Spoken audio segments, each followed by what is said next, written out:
Good afternoon. I'm calling the regular meeting to order at the Howe Island office for December the 2nd. For Frontenac Township. We begin this gathering by acknowledging and celebrating these traditional lands as the gathering place of the First Peoples and their ancestors who are entrusted to care for Mother Earth since time immemorial. We do so respecting both the land and the Indigenous peoples who continue to walk with the world. Today, the Township of Frontenac Islands is committed to working with Indigenous peoples and all residents to pursue a united path of reconciliation. This is day 2 of our budget process. Any declaration of pecuniary interest in the general nature thereof? None. Madam Mayor, if I may, so if council would be able to go into a closed session, staff received some updated information yesterday from the solicitors, so we just need direction from council with regards to that. So we'll go through the budget process, and then before we do the bylaws, if we can, we'll just go into a closed session. Okay, so in addition to the agenda is what you proposed. If we could, yes. That sounds agreeable. I see everybody in agreement. So we'll Thank finish you. off. And put that at just before the confirmatory bylaw. Yeah. Thank you. Okay, so purpose of the meeting, we'll be handing it over to the treasurer shortly. The finance report FN 019-25 2026 Howe Island Community Group funding requests. Thank you, Madam Mayor. So I'm just gonna pull it up here. Sorry, I just had an opportunity. Technical difficulty. Just give me 1 sec. While he's doing that, do you need to have a motion to establish the closed session into the agenda? No, Madam Mayor, that's fine. Yeah. Thank you very much. Thank you very much, Madam Mayor, for buying me a couple extra seconds. So for the budget process, the staff report I prepared summarizes the requests we received from Howe Island community groups.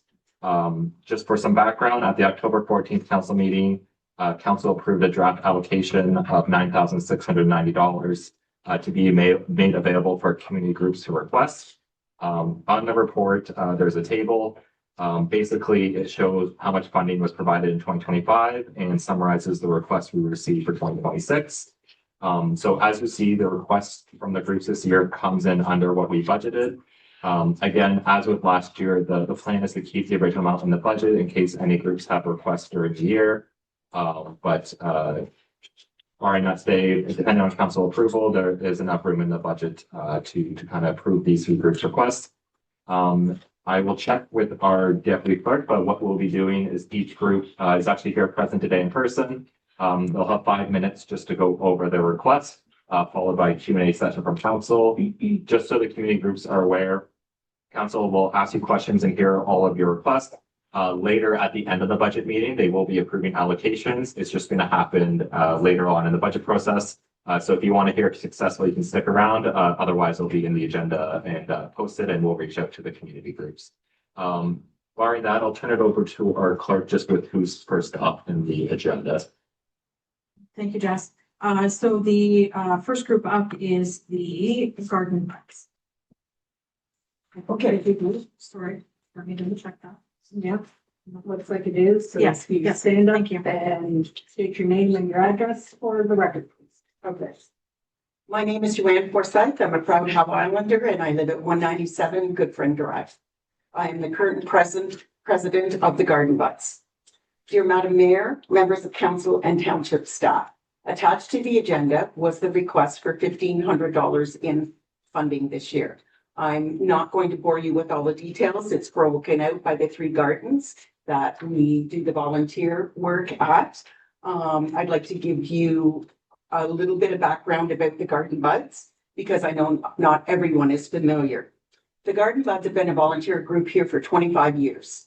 Originally, in starting the gardens, they would ask people who lived on the island for donations. They would have bake sales, book sales, all types of sales in order to get the money to work at the gardens. When that no longer became a viable option, we came to council for money to look to see if they would support us to keep the community gardens available here on the island. We are 35 members. Of our 35 members, we are between the ages of 65 and 84.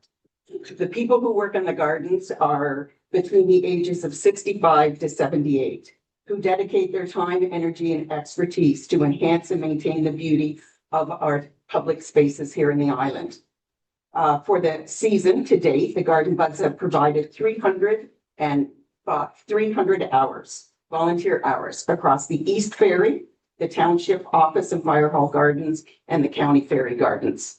A little fun fact for you, if we took that at the Ontario current minimum wage of $17.60 per hour, we gave a gift to the township of $5,288 of labor provided to the township at no cost. These hours include garden maintenance, planting, seasonal displays, watering, purchasing supplies, coordination, and cleanup efforts through the spring, fall, and winter sessions. I did do a handout that shows you the number of hours that we worked on each garden and what those hours detailed. If you want any further information, please do not hesitate to ask for it.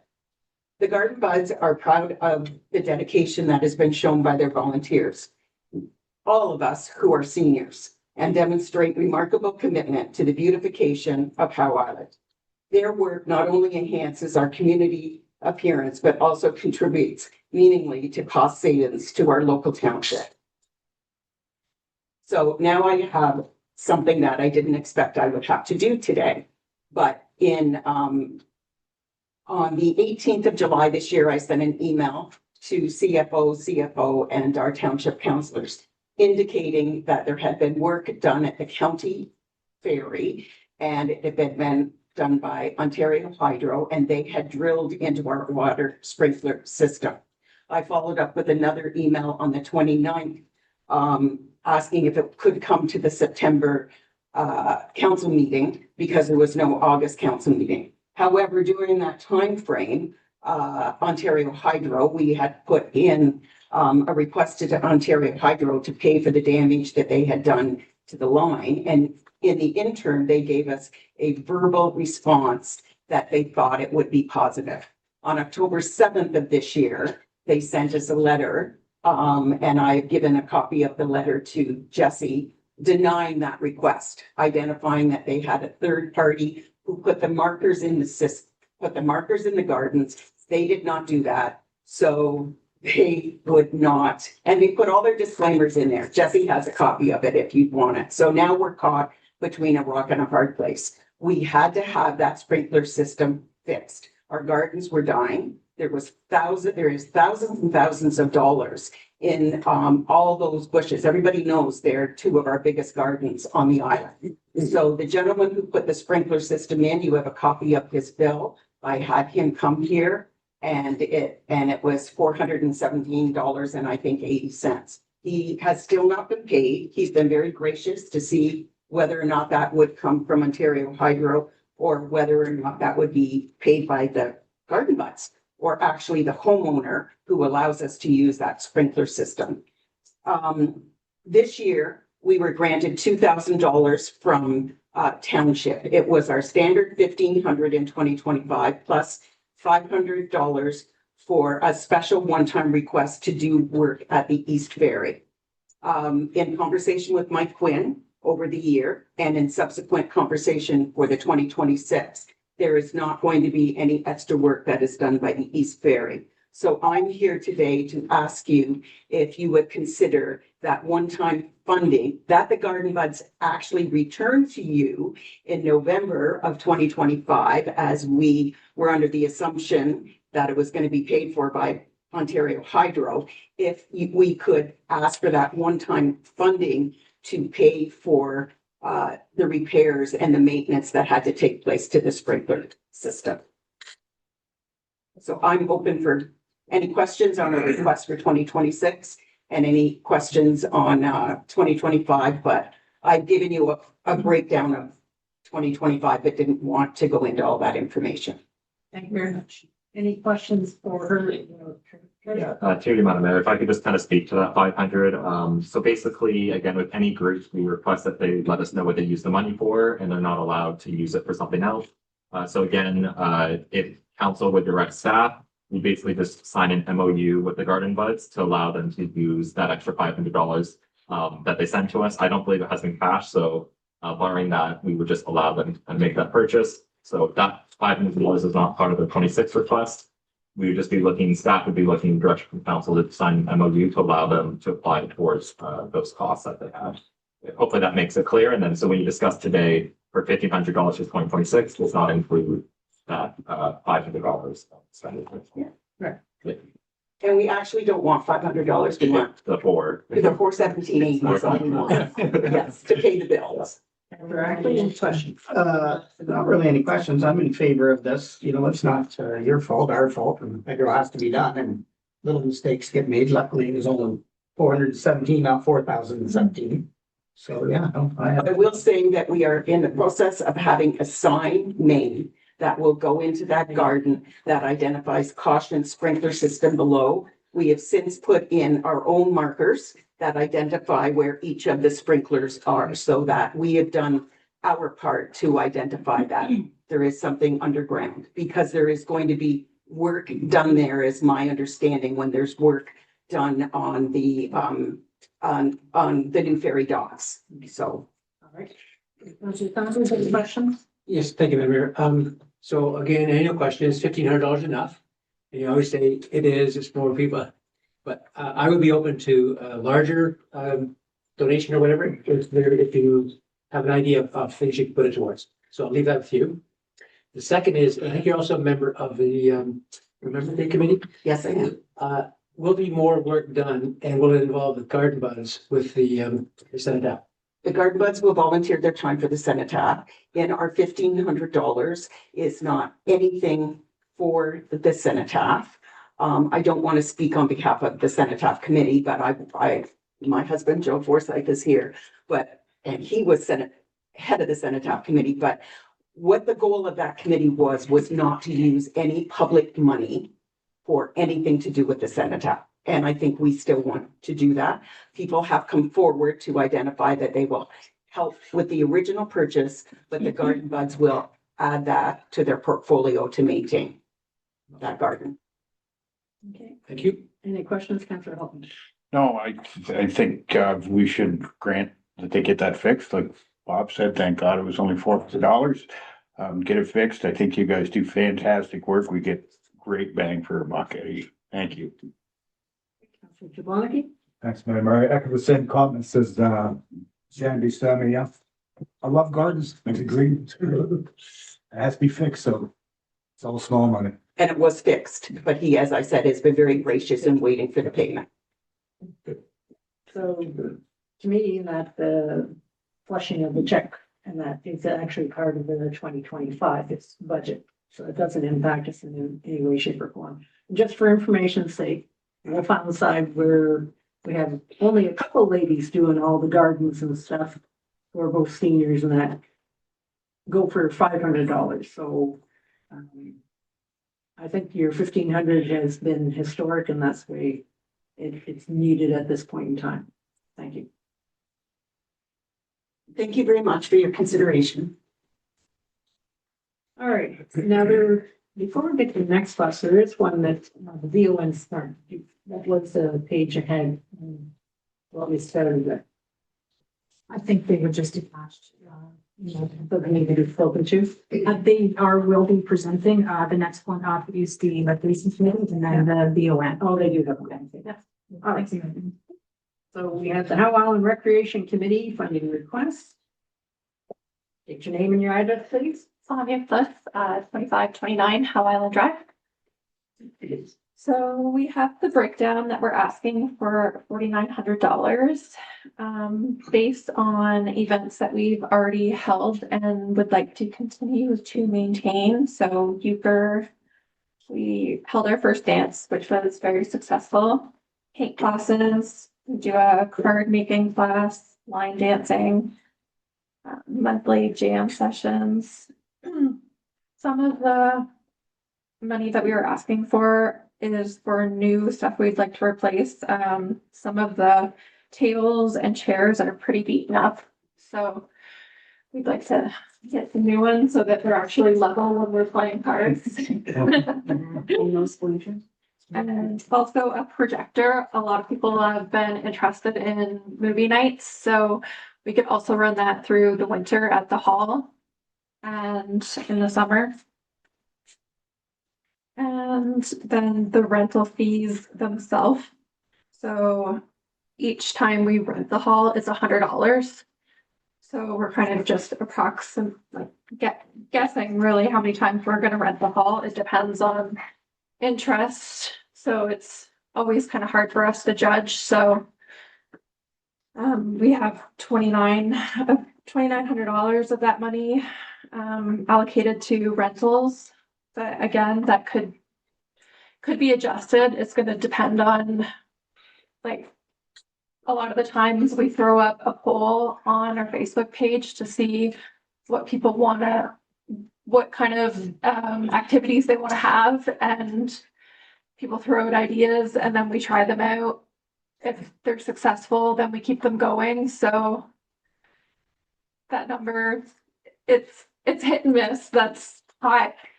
That could be high end, it could be medium right now. So again, that leads me to the next part, which I know has been discussed before, but once we get more information about leasing the hall for numbers, I think that would be a great idea to have our own spot that we can use whenever we want, rather than paying the $100 fee every time. Last year in the winter, I had several people reach out to me on cold, crappy days, asking if we could open up the hall for cards or board games, or, I mean, we could even start darts in the winter, but I think it's crazy to pay $100 each time we open up the hall. So if we had our own building that we could use and even profit from by renting out, and even go further, then you could get a liquor license for, sorry. Your request. I'll reel it in. On the request. I know, sorry, 4,900 is my request. I really love the hall. I think we should utilize it. Any questions from the councilors, Councilor Ackley? Well, I'm totally against leasing the hall, just because we just don't know at this point, right? That's why we do a 1-year lease. That's why I think. Well, if we do a lease, like I said, right now it's 4,900. If we lease it, it might be $14,000 a year. That's a lot of difference in money in my books. You know, and that's a lot of roads that aren't gonna get done. As for the rest of it, the like card tables, you say new card tables and then you say new tables down here. Are the card tables different than the tables? Yes, because we would want to replace the large tables as well. That's what I thought. I was thinking the Yeah. big tables. Big tables and little tables. And we're at this point, some direction to Vanessa. Would we, do we have any idea about a lease, or did anybody get, or This- through the mayors, or? No, but this period is just Yeah. any questions directed to her. We can do discussion later. Oh, okay, well, yeah, Okay. I'll move on then. Councilor Saunders. I don't have no questions. I am a member of the committee, so I'm gonna hold back on my comments and stuff. Councilor Halton. I have no questions. I think for 4,900, again, you're getting pretty good value for your money. I think it's great that somebody volunteers and does all this, so I'm all for it. Okay, Councilor Jablonski. Yep, again, echo what Santa's saying, all these little events you had, your annual dances, paint classes, card making, line dancing, chili contest. Let me know when, by the way. Yeah, $4,900, it gets a lot of entertainment. Very good. And just a side note for the other conversation, right now, it's just volunteer for cleaning. We would add that because the hall hasn't been like thoroughly cleaned or anything in however long, and I'm cleaning it right now in my free time, and I work full time and have kids. So- He's done a fantastic job. Have you approached the good sisters that own this hall and that to point out that when they're renting out a hall, it should be clean? No. No. They're being paid money for the rent, and that would be an expectation that the hall is presentable and ready to run. I think that would be something that the township. No, this is the question, because they own the hall, Yeah. they're doing the rental to you. So I wouldn't rent a dirty hall, and I'd make that point to them. And if that results in them paying for some cleaning upon occasion, that's a good thing. Yeah, Right? 'Cause that's it's a their good hall. point, Madam Mayor. All right, Just Councillor a Ashley? little comment there, Madam Mayor, is, it is rented through us, correct, though? So we are involved there, I guess. Through Madam Mayor, in 2025, that's historically, we were doing the expenditures on behalf of the group. In 2026, it's going to go like any other group. We're giving you a check at the start of the year, and then they will handle all the bookings for the rec committee. So historically, through the township, going forward, it will be just the rec committee renting it to represent themselves. That all makes sense. Renting through the church or renting Through the church. us, because we have the deal through the church. Through the church, Okay. sorry, through you, Madam Mayor, through the church, because there is no lease agreement between the municipality and the parish hall. Okay, thank you very much. Okay, there's the next one, is the VON program funding request. Speak to that. Madam Mayor and councilors and everybody else that are here, thank you for having me, allowing me to come and, once again, present on behalf of the VON. The VON stands for the Victorian Order of Nurses. And I know that I said some of this last year because my request is very much the same as last year, but I'll still go over a few things. The Victorian Order of Nurses was actually came to be in 1897 through a Miss Isabel Aberdeen, who was the wife of our Governor General at that time.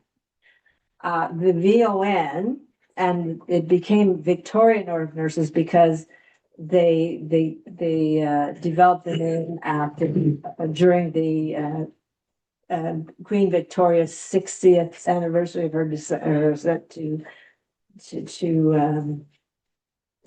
being the Queen. Anyways, the VON has for over the years has evolved and having many different programs. It has a lot of direct nursing programs such as nursing functions, foot care clinics, and so on. But it also has developed into having many other services such as Meals on Wheels, the SMART program. SMART stands for Seniors Maintaining Active Roles Together. So it's a program. It doesn't have to be a nurse who becomes one of the instructors. And if you went online, you could see all the different programs it does actually provide services for our particular region, and there's also an office in Napanee. We have been actually doing this exercise program on Howe Island since well before 2009. I became a certified VON fitness instructor in 2009 and have been the instructor for this program since that time. I'm getting ready to retire, but I have to get a replacement first. So, once upon a time, as the request showed, and last year's request showed as well, was that the VON paid for the hall. Like we paid $20 a class. We use it for an hour, give or take a few minutes on each side when people come and get ready and then get ready to leave as well. Then in 2014-15, the VON, like many services in other areas, could no longer afford this. But they always sent a nice little amount of money at the end of each year to the church in thanks for allowing us to use it. Since 2015, the LHIN, who really, which it was the LHIN then, is now Health Ontario, as most of you probably know. The LHIN really liked this program because it was for seniors, keeping seniors active, keeping seniors out of the hospital, and so on. And so the LHIN then gave money and is still presenting money to the VON as long as it carries out the services that they're presenting money for, just such as the SMART program. So the more people that we have in our program, the more that the Health Ontario will actually donate to VON. So it's been a very active program on Howe Island. In the past, the council here has always supported us in providing monies for the class in order to cover the cost of the hall, the $20 per class. The VON themselves still manage the whole program, and they pay for the insurance, etc., that is required so that everybody who participates at the hall in the program does not have to pay a thing. So it's free to our participants, including insurance and everything. So they're covered. And so once again, we are requesting the amount of $1,500.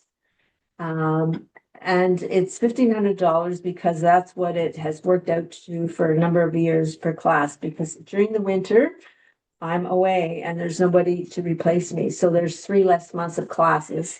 So $1,500 is the actual amount that we request that would cover the classes. Now, this year to date, what I have actually figured out or estimated based on the rest of the month of December is that we'll have a total number of 71 classes at $20 a class, which comes to $1,420. The reason we have a few less classes this year as well is that a couple of statutory holidays such as Canada Day and Remembrance Day fell on a Tuesday, and that's when our classes are, and so there's no classes on those days. So you'll be getting a check back for $80. Anyways, but that's just a little background information, and we've had 71 good classes this past 2025, and again, request your kindness in granting us another $1,500 for the year 2026. And as I mentioned last year too, the Parish Hall is the only venue available to use for our classes. It's the right size. It's got the facilities, the washroom, and so on. And some of our group do some cleaning as well. A few years ago, another gal and I, we cleaned out the dirty old fridges that things had been left in there. And just a couple of weeks ago, 3 of my participants washed all the floors, even including the bathroom floors. So it's an ongoing, but it's also my knowledge that they are supposed to clean the hall, especially for a big event. And your events should be covered too. Like when we would have a number of years ago, I'm going off topic a little bit, but a number of years ago, for so many years in a row, we had our big Howe Island Hustle race there, and they send people in to clean the hall. So that's a little offside, but any questions from Any anybody? questions? Excellent. Great job that you're supporting the community, and again, more incentive that everybody that participates in Alba. And the age group, the ages of participants are 58 to 80. Councillor Saunders? Thank you, Mayor. So I support this. You get a heck of a deal at $20 a time. I know, and it hasn't gone up at all. And so I have a question for the treasurer, if I can. Do we actually send them a check? How does this get paid? Yeah, through you, Madam Mayor. So in the past, the township was paying the parish hall directly. In 2025, with the start of the community grant program, they've been paying the parish hall directly. We just provided Deb with the check for the year.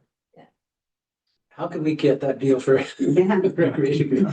So I know, Well, no, that's a good question. roughly how many people do you have in each class? Roughly. Anywhere from 6 to 15. Okay, thank you. Thank you.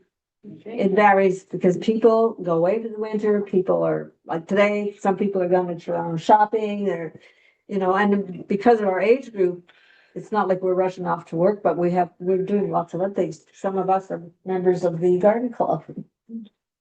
Any other questions? No, again, I think we're getting great value for it. I'm glad to see people keep these things running. Thank you. Yep, no question. Thank you, Madam Mayor. Thank you. I'm Thank just you. wondering, any of the other programs the VON provides, such as foot care or anything of that nature? Has there been any exploration of expanding any of these?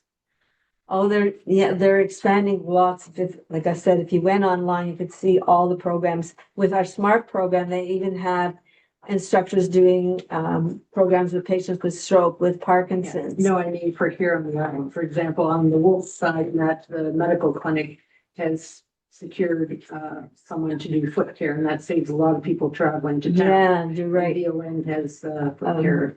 I don't think from my knowledge, I don't think anything is brought forward to the VON from our municipality. But that's a good thought. Foot care might That's also good be- care, yeah. Okay, thank you very much. Thank you. Okay.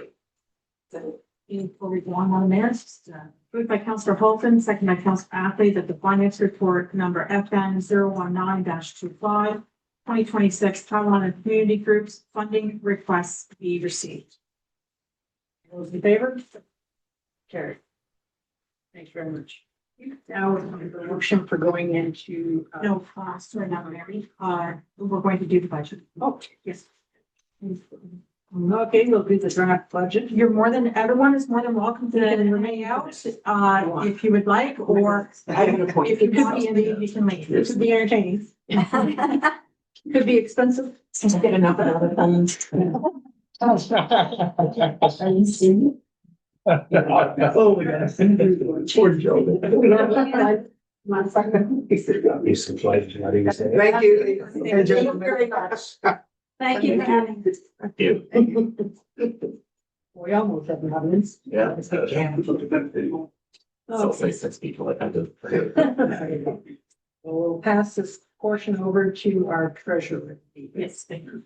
Thank you through Madam Mayor. Angelique, if you want to just go, actually, that's fine. So, just for today, basically, the purpose of this meeting is to get through the rest of the slides as council recalls, but if anyone's watching that didn't see the last meeting, we went through all the general departments and the Wolf Island department. So today we'll be going in detail through the Howe Island departments. Before we do that, I just want to briefly kind of go over the high level items just to bring everyone up to speed. The current timeline we have up there is just basically the budget process. Right now, we're at the end of this timeline, which is budget presentation 2. So just so everyone's aware, this is the exact same slide that we looked at last week. Council has already made some decisions. Those decisions are not reflected in the slide deck, but when we present the next slide deck on Monday, December 8th, it will be updated with any council decisions from last week as well as today. Angelique, if you want to go to the next slide. Again, these numbers are already going to change, but the number of these slide deck here are the overall tax rate increases. So with this budget presentation, it's 5.11% overall, with 4.98 for Wolf Island and 5.35 for Howe Island. If you want to go to the next slide, Angelique. Again, with this budget, just so everyone knows, we took an account for a 2% inflation. And when we're doing the budget, especially on the operating side, we applied that 2% increase to our operating costs, whether that, be hydro or building maintenance or, items that we incur every year. Again, because this slide hasn't been updated, it notes here 2% cost of living adjustment hasn't applied to the salary grid. Just as a refresher, council made the decision to remove that 2%. So we will be implementing the salary grid, but we won't be applying a COLA adjustment to it. If you want to go to the next slide, Angelique. Again, just for anyone paying attention, this slide summarizes our debt. Again, the quick high level summary is that the debt balances are decreasing. This will be the last year for the greater loan on Wolf Island. With the Wolf Island vehicle loan for fire maturing in 2028. Then all we'll have sitting on the books is the Wolf Island Senior Housing Apartment loan. If you want to go to the next slide, again, this is just a projection of where our reserves will be at year-end 2025 and with the budget entries. Important to note with this version of the budget, we are not pulling from reserves to fund anything. Not a significant amount is being put away, but we're being self-sufficient in that it's mostly being raised through taxation. The next slide, Angelique. is the obligatory reserves. The big thing here is that we had some built up OSIP and CCDF. So in this budget, while we're not pulling from our main reserves, we are utilizing any of the extra funding that we've had. So again, that allows us to do a little bit extra work this year. Just with council to keep in mind that means for 2027, there's a little bit less to work with, which might mean, you know, a slight decrease in the overall capital purchases. If you would go to the next slide. This slide is again, this was based on estimated values provided by MPAC. I am happy to report we did receive our roll books this week. So for next week's presentation, I will have the actual finalized numbers. So there might be, again, expect some changes. The projections we were provided by MPAC didn't break it up by island. So when we look at the actual numbers, these might fluctuate slightly. Next slide, Angelique. So again, for anyone looking, this tab summarizes what we raise for taxation for all our departments, whether it be for the net operating, so what are our revenues less our minus our expenses, what's left over, as well as capital. If you go to the next slide, Angelique, this breaks it up so you can see which departments are going up for the amount we're raising by taxation. Anything in the blue font in the last two columns just recognizes that there's been a decrease. If you go to the next slide, Angelique, these next set of slides just show the impact overall. So this is the township as a whole. So this, you can see what we're spending on net operating, net capital, and overall raised by taxation. Again, just as a reminder today, the big thing with this budget is putting more money towards capital projects. As discussed last week, there was some operating changes that made additional funds available. For example, the Howe Island Recycling Depot won't be operating in 2026. So again, we do have some cost savings there, and in a general high level summary, we're kind of moving those dollars towards our capital projects. More information will be provided next week. This is in part because we'll have a final asset management plan, and that asset management plan will kind of be showing that the township needs to increase its capital expenditures over the next 10 years. And this budget is working to put us in the right direction. And we'll kind of quickly just go through these slides again for anyone watching at home. These slides all show the impact on General, Wolf, or Howe Island. So you can see here for General, there's not a significant change. Again, we went to detail last week, but at a high level, we did receive more OMPF funding, which falls under the general departments, which kind of overall limits the increase in taxation. If you want to go to the next slide. This is Wolf Island. Again, we kind of went through the details, but just at a high level, we can see that the amount we're spending on capital is really what's driving the increase in the amount we're raising for taxation. If you want to go to the next slide, Angelique. Same thing for Howe Island. It's really just the capital that's driving our increase this year. Lastly, there's just two more slides we'll look at before we get to the Howe Island departments. This is just a summary in the budget of all the capital projects we have for Wolf Island. Again, it's just a page you can refer to that has everything listed. The next slide has a summary for Howe Island. Again, these are all the projects that are currently in this version of the budget. Again, so the plan for the rest of today is we're going to go into Howe Island Fire. We're going to go through those slides. Once we're done those slides, we'll then give the council if there's anything anyone wishes to discuss that we've already kind of discussed either our last meeting or this meeting. We will approve the community grant funding request. So I have direction on if there's any impact on the budget. Lastly, like I said, if there's a specific slide, for example, if you wanted to go back to the planning department slide, we can take that time today just to make sure I have clear direction to bring an updated budget to you next Monday. So it looks like Angelique just about has the slides ready. And we will just go through them. Again, just so we're clear. Oh, I think it took you back a little bit. Hold on a second. Yeah, no worries. Just for this process, I will kind of go through the operating budget and the capital budget.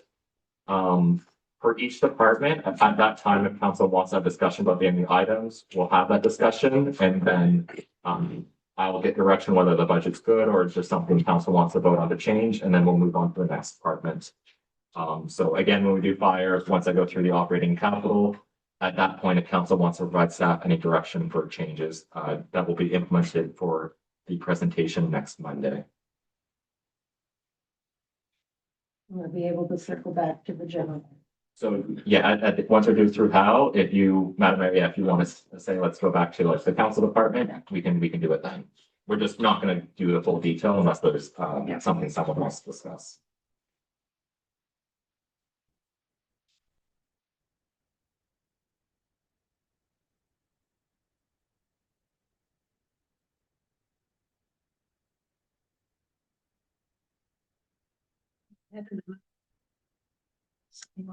It might be just the scroll.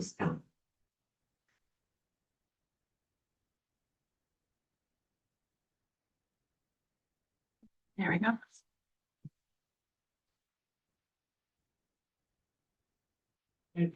So here we have the 2026 Howe Island Fire budget. Again, there's not too much changes from last year. Overall, we're looking at a 1.56% in the tax levy increase for this department. Angelique, if you want to go to the next slide. You'll notice that there was a decrease in revenue. So this is mainly because in 2025's budget, we applied for the fire protections grant. That's not present in the 2026 budget. Again, that was a grant we were successful for in 2025. So we just have the 1 year change where it's not present in this year's version of the budget. As far as the expense side, there hasn't been a significant change. There was a slight decrease in salary and benefits. We just looked at our averages on volunteer firefighter salaries, and we made a slight kind of decrease to be more aligned. The one thing I would just like to note in this meeting today is that in the operating budget, we still have a $40,000 transfer to reserve. I believe this transfer has at least been present since 2024, if not 2023 as well. So again, this transfer is just to build up the reserve for future capital projects on Howe Island, or if there are specific kind of needs that the department might have. Looking at the next slide, Angelique. We have the capital budget. So right now there is one item is a replacement of the rapid response vehicle 111. As it stands in the budget right now, we do have a transfer from the Howe Island Fire and Reserve to fund this purchase. Again, just for, oh, sorry. Good. Okay. All good. Thank you. My bad. Just for context, about $12,500 equates to about a 1% increase in taxation. So when we did the budget this year, just to keep a more reasonable tax rate increase, and because we've built up the reserves the last year for Howe Fire, we did include a transfer from reserves to fund this purchase. And I believe this is probably one of the few areas in the budget where we are pulling from the reserve to fund something. Again, we'll get into it a little bit later. With this budget, it's kind of easy to tell roads has been kind of a big prioritization, but we'll speak to it more when we get there. Angelique, if you want to just go back 2 slides just to the summary for Howe Fire. Before we go to Howe Ferry, does anyone, does council want to have any discussions about any of the items in the budget forward? Councillor Ackley? Yeah, so far, so the little RR 111 that we're talking about, what is wrong with our road truck? Our little unit that you want to purchase, a little truck, response. So through you, Madam Mayor, this is just an age thing that's caught up to that vehicle. The foam has fallen out of it, and the body fill's coming off of it. The seat's ready to go through the floor. And what does this vehicle do?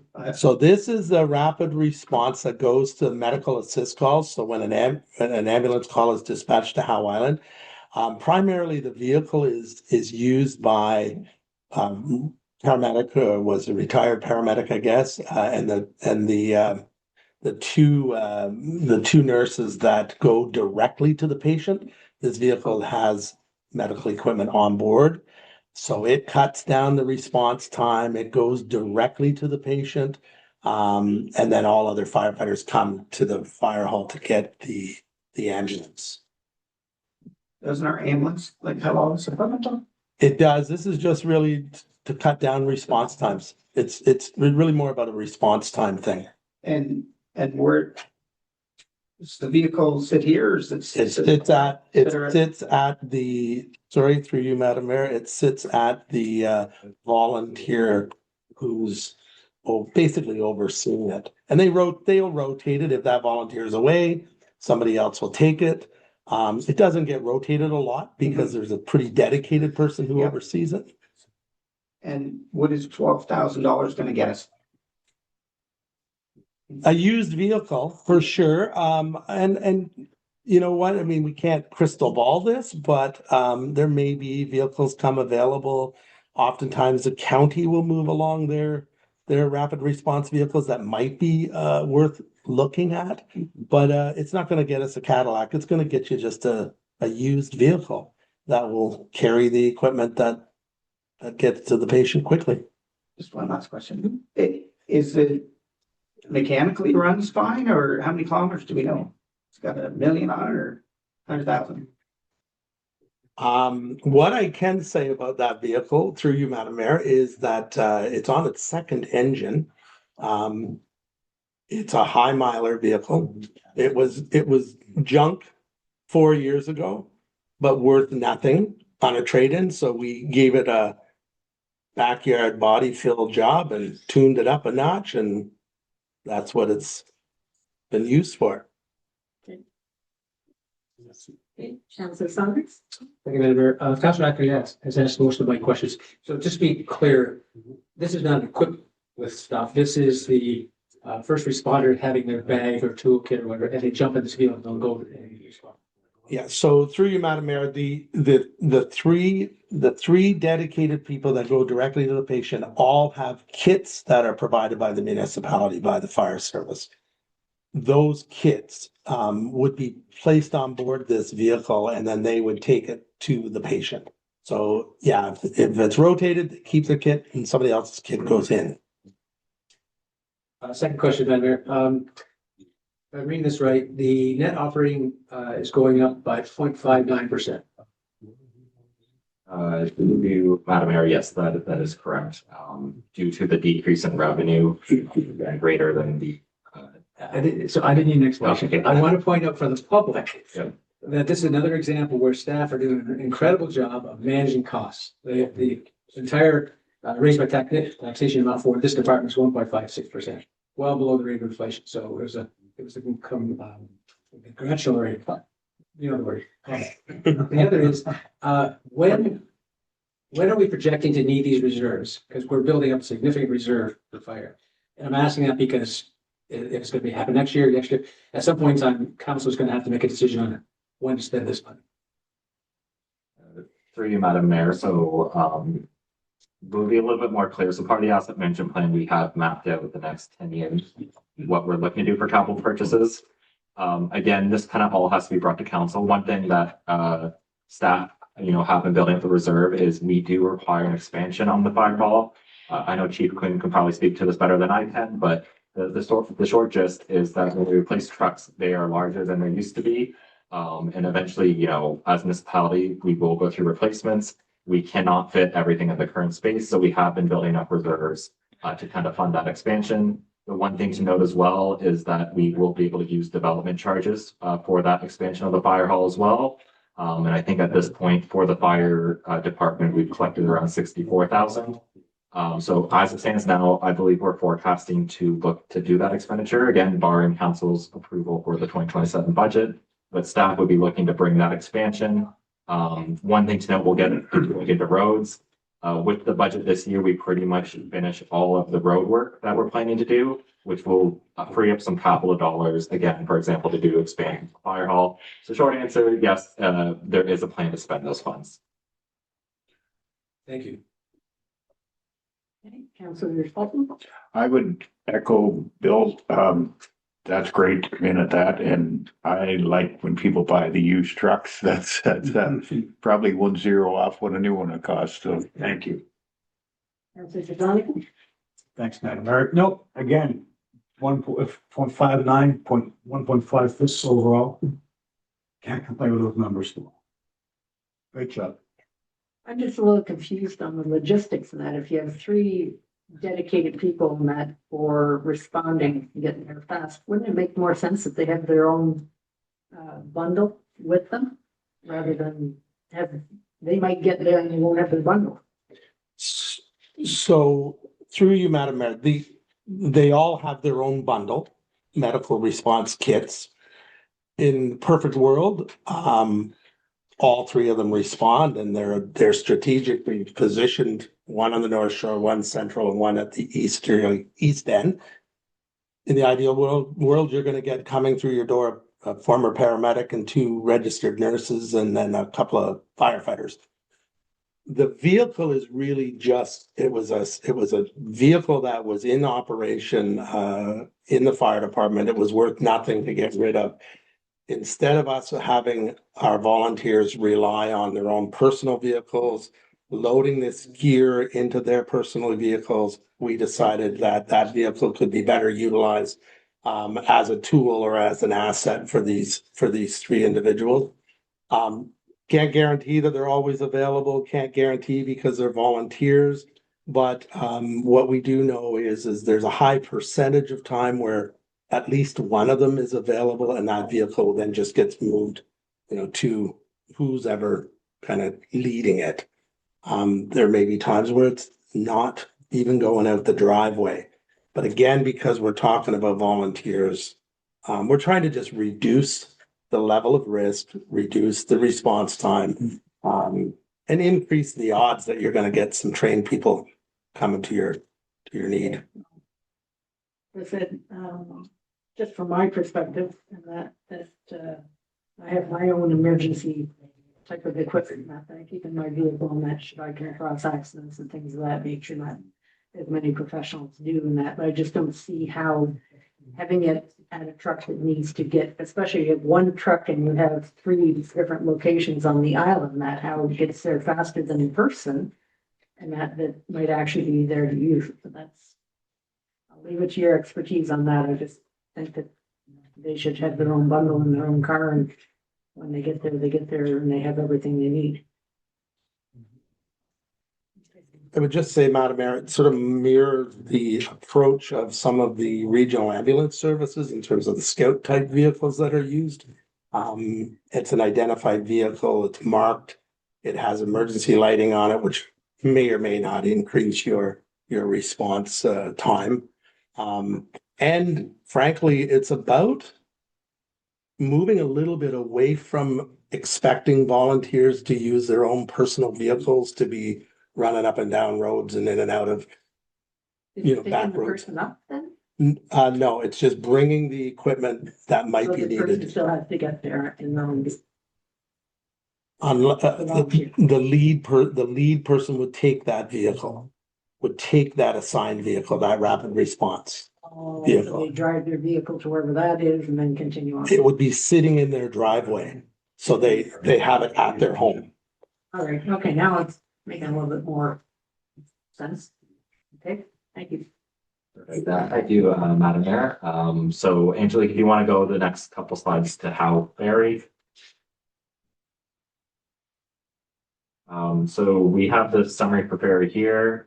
Again, I'll get into the details. Overall, there's actually, it's a 62%, but it's only about $2,100, a decrease in what's raised by taxation.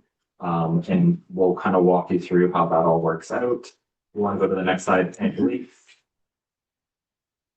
So a big decrease that we're seeing with the ferry department is the removal of the on-call. Again, just a quick history lesson. Last year, it was approved in the budget with approval by MTO to implement a 9-month on-call system where we would pay employees to be on call to respond. For example, if the county ferry closed or for whatever reason wasn't operating, we'd have an employee on call that would go to our East End ferry and operate it. During the 2025 year, there was just some holdups. Talking with MTO, it was approved, but the actual agreement had to go through the legal department. While that was happening, the just got its new drive unit, and I think for the better part of the year, we were not experiencing as many outages or the need for us to open up between 12 and 6 a.m. So again, that has been removed from the budget. I know recently we've had some shutdowns and we've had to operate at night. So I don't know, Chief Quinn, just while we're on this point, if you want to speak to the need for on-call or whether or not we need it. I think staff, right now it's not included in the budget. but it would be helpful to get direction from council if this is something you would like us to, again, reach out to MPO or see about implementing. If you want to just go from here, Mike, and then I'll go back to discussing slides. So, thank you, and through you, Madam Mayor, I guess I'm really looking for, at this stage of the game, direction from council as it relates to the level of service that we wish to provide at the East End Ferry.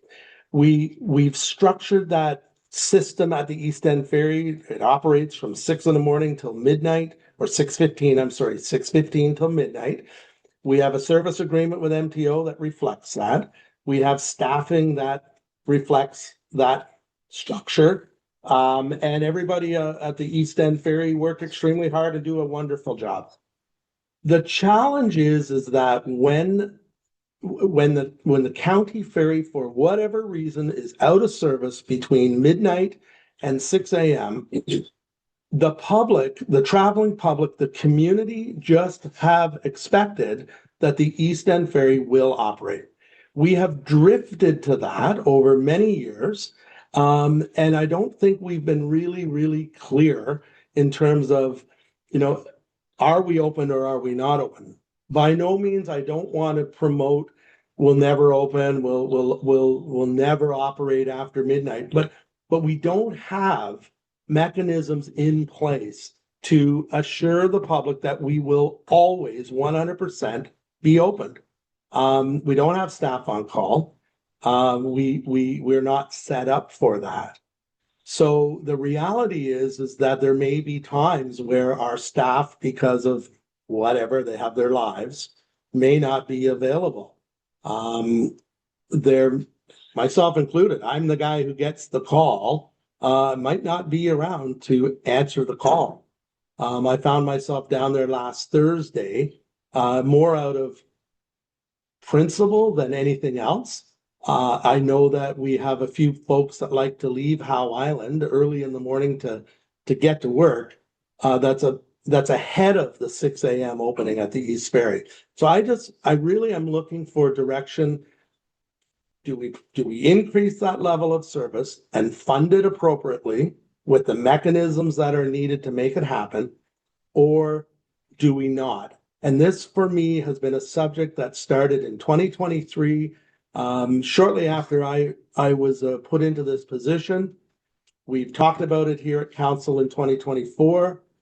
Our practice continues to be, we're flying by the seat of our pants, and we're doing this by luck versus any real defined processes. So it doesn't matter to me one way or the other, frankly. But I really feel we need some clarity, we need some direction. And then we need to communicate that to the public, because it may not always be open. That's correct. So first question is, like, say you went in or we called one of the other employees in, do they get a minimum 4 hours? Yes. Through you, Madam Mayor, the answer is yes. And the appropriate hours, like if they were in for 6 hours, they would be paid for the 6 hours. Yeah, so if they came in at 2 and the new guy's coming at 6:30 or 3, they still get their 4 hours. And then they get to go home when the boat technically opens.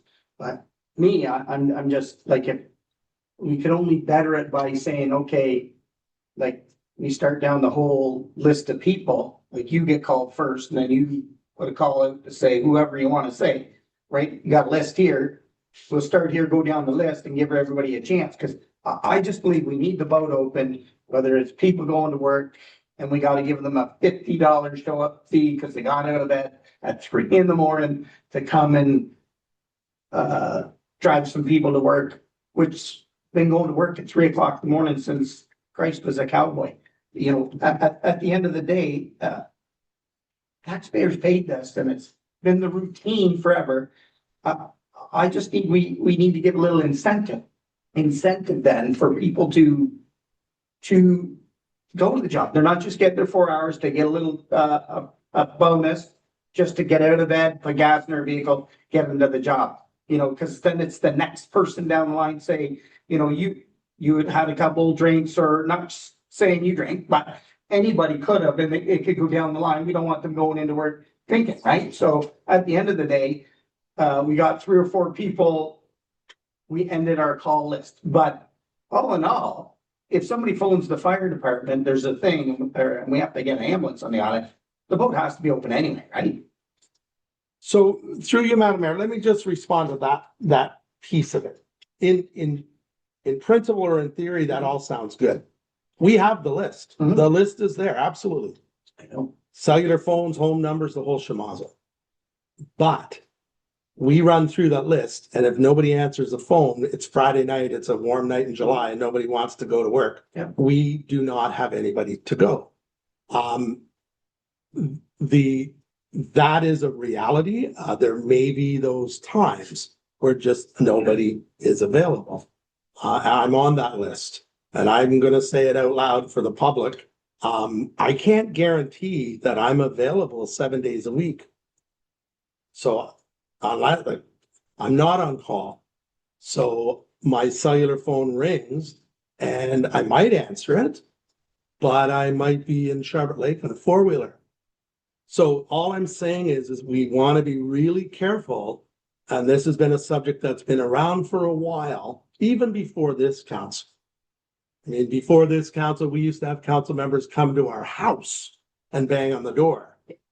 So in principle, in theory, it all sounds easy, but when the rubber hits the road, we're not set up at this stage. And in my view, the only way to set it up is to make it 100% is you need some kind of an on-call system. That's gonna cost, that level of service will cost. Yeah, Madam Mayor. What's the cost to run somebody 6 hours for the night then? Let it run all night? So through you, Madam Mayor, if that was a direction that council wanted to give, I think we could work with the treasurer and the CAO to take a look at that. That would cost more than the on-call to fund it 24/7. Just for context, assuming MTO reimburses 80%, it'd be about $8,000 annually to have 12 months of someone on call for the township. Last year in the budget, it netted out to 6,000. And so I think today, just to kind of keep it on track, I think staff just wanted to bring to council's attention that there is kind of this hole, there's, we don't have a system that guarantees we can stay open, say there's an emergency because there's no on call. It's just a risk. So that's fine. If there's a risk, I think we just want to make council and the public aware of what service level there is. If council wants to provide direction, we can put it in the budget. We'd obviously have to go back to MTO, but if we put in the budget, that means staff will work towards trying to get something. No guarantees, and we'd only spend the money if there's a system in place. But I hope that kind of summarizes just where staff's coming from. Okay, Councillor Saunders. Thank you, Mayor. So I'm in favor of having to do what we can to make sure that the ferry is up and running when the large one goes down. So a detailed question. So this money would go towards, if I understand the process properly, you have let's say there's 7 staff members who can run the ferry. One of those would be on call that week, and even if they don't show up, they would get call pay. They could remuneration of some amount, say, okay, you're on call this week, so to be prepared to go in, whatever restrictions that applies. They may not go in, they still get that call and pay. If they do go in, and let's say it's a 4-hour call and pay, and they're there for actually 6 hours, so you get 6 hours paid out 10. So that's basically right. Through you, Madam Mayor, yeah, that's correct. It's So just to follow up that, man, so you as the manager would have a list, okay, Bob is on, or Sally's on call this week. If I get a call saying the big fair's going down, I'm calling Sally, she's ready, she goes. Is that? Thank you. correct. Okay, Councillor Holtman, a question. No, I think you need to decide exactly what you said, what level of service you want to get to, and maybe run the numbers and see to run it 24 hours, what works. So that's up to you guys. Devonic. Thanks, Madam Mayor. Actually, I was looking more towards the capital expense questions, but is that, So I will go through that. okay, that's fine. No questions on the slide then. Okay, then, when the county ferry goes down that, and it may occur during the course of the evening and into the night, how many times has it been the case actual times in the past year or two that you've had nobody willing to run the one person ferry and that with 3 cars when asked? Through you, Madam Mayor, the actual answer to that is 0. Good, because we hired a bunch of casuals Yeah. last time and they're well-trained. And I was wondering if we have a problem that way, because most islanders on the Wolf Island side, I can say, are quite dedicated in that, and if they're not impaired in that, they usually will answer the call. And that's reality. But, if we have never had the problem that I don't really see taking on the additional expense at this point in time but anyways, that's my 2 cents on it. Could I just respond to that, though? Through you, Madam Mayor, the reality is, though, because it's been 0 where it's not, we've always had somebody. We've always had somebody because of the flexibility of the workers, the dedicated workers. But the reality is that may not always be the case. So that's the point that I'm trying to get across. It may not always happen. Trust me, I'm an islander too, and I understand that concept very, very well. And that I think communication is very strong, that if there's a problem with the county ferry, that the 3-car ferry ends at midnight, get your arse back to home. And that if there's an emergency, then I'm sure there's going to be somebody that's able to do it. But I honestly don't see any great value for this at this point in time. And especially since the county ferry's been working better at this point as well. Through you, Madam Mayor, then just for staff, and so I think in the discussion, we kind of established again, just kind of bringing it to the forefront that we do our best to operate it, but based on the current budget, there's no guarantees. If we could maybe just do a quick vote just for us to leave it out of the budget or put it in. Just so I know for the December 8th slide, should I be adding on call, or does council again want us, basically there's 2 opinions. We try our best, or we put money to have a system that's guaranteed to work all the time. Councillor actually wants to say something more. Thank you, Madam Mayor. Just one more question. Like, it adds, we're still on the ferry. So I'm gonna go through and I haven't talked about those items. Oh, no, okay. We'll get to that. Perfect. So let me go through the ferry and then we'll have the Councillor final. Saunders, Thank you. question here. So, for clarity, the cost to have this on-call system put in place would be $26,000 a year at 440. That's the expense, the net cost, assuming 80% MTO reimbursement would be around $8,000. So again, let me clarify. Yeah. So if we give direction to include this in the budget, it's gonna cost us it cost the township $8,000 to have this place. Yes, correct. Chief Quinn? Through you, Madam Mayor, just with all due respect, Jesse, just to really be crystal clear, the MTO, when this subject was raised a while ago, bought into the concept for a very defined period of time, and it was while they were testing out their new drive unit. So they weren't 100% sure how that was all going to work.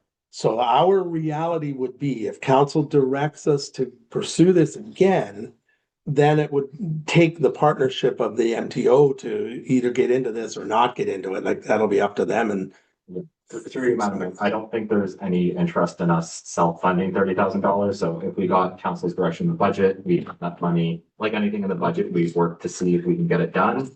And then if MTO said, no, we don't want to do the 80 for that, at that point, we go back to council and say, hey, pull from reserves, we didn't get MTO funding. I guess if we get direction to add it, we can at least make an attempt to see if we can get it. The on-call is the best way to put it. What is the money for the on-call? Is it $4 an hour on-call fee or $10 an hour on-call fee? What is that? Through Madam Mayor, I forget the exact amount, so in the budget, I know we came to council, we've had all the dollars, I could get those figures, but it worked out to being like around, or the 26,448 was the gross cost.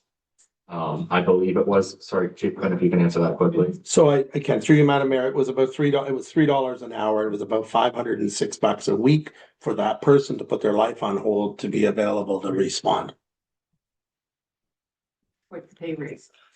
Yeah, for that person. Would that be just a casual that they get the on-call? It wouldn't be putting any of the full-time into an overtime position? Correct. All right, Councillor Madam Mayor, I would support Jesse's suggestion that we put it in, negotiate with NTO, and if they're not amenable, come back to council. Okay, any further discussion? All those in favor of putting it in? Carried. So again, we have lots of discussion through Madam Mayor. I'll just continue on to keep up pace. So for materials then, we do have a $14,000 increase. Again, like the Simcoe Island Ferry, there's a need to purchase more de-icers or bubble systems at the ferry docks. It'd be 2 for each dock. They're about $2,000 each. So we're looking at $8,000 in total.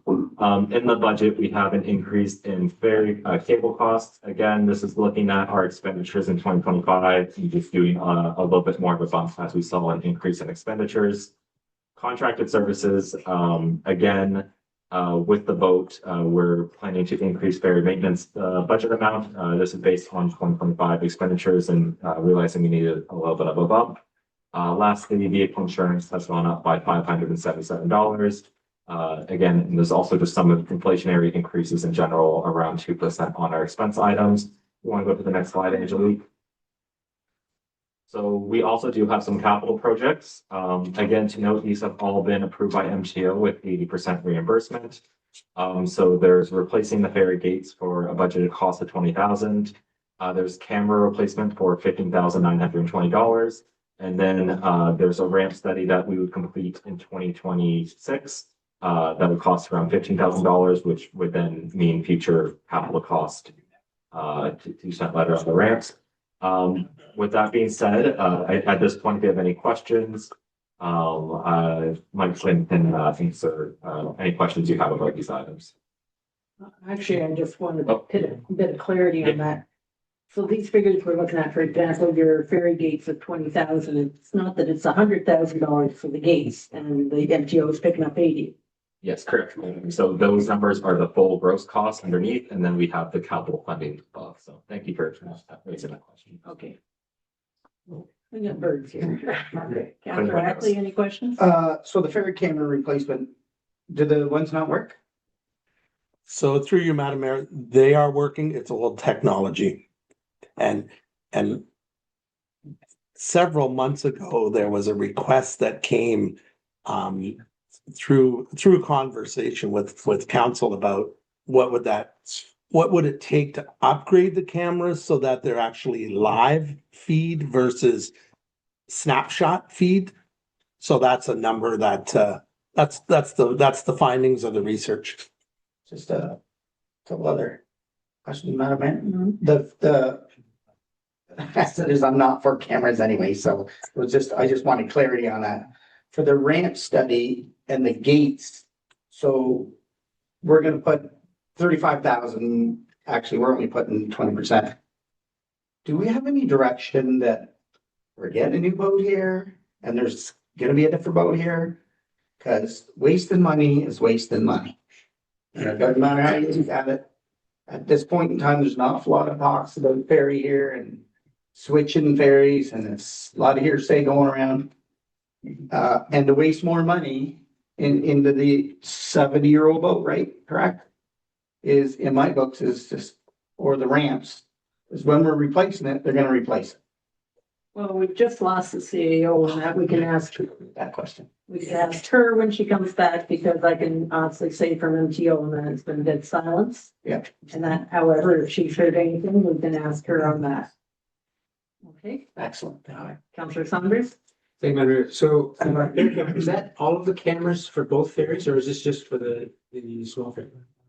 So through you, Madam Mayor, that would be for the 3 cameras, 2 at the county and 1 at the township. So in addition to that replacement cost, is there an operational cost, like a monthly bill as well? Through you, Madam Mayor, yes.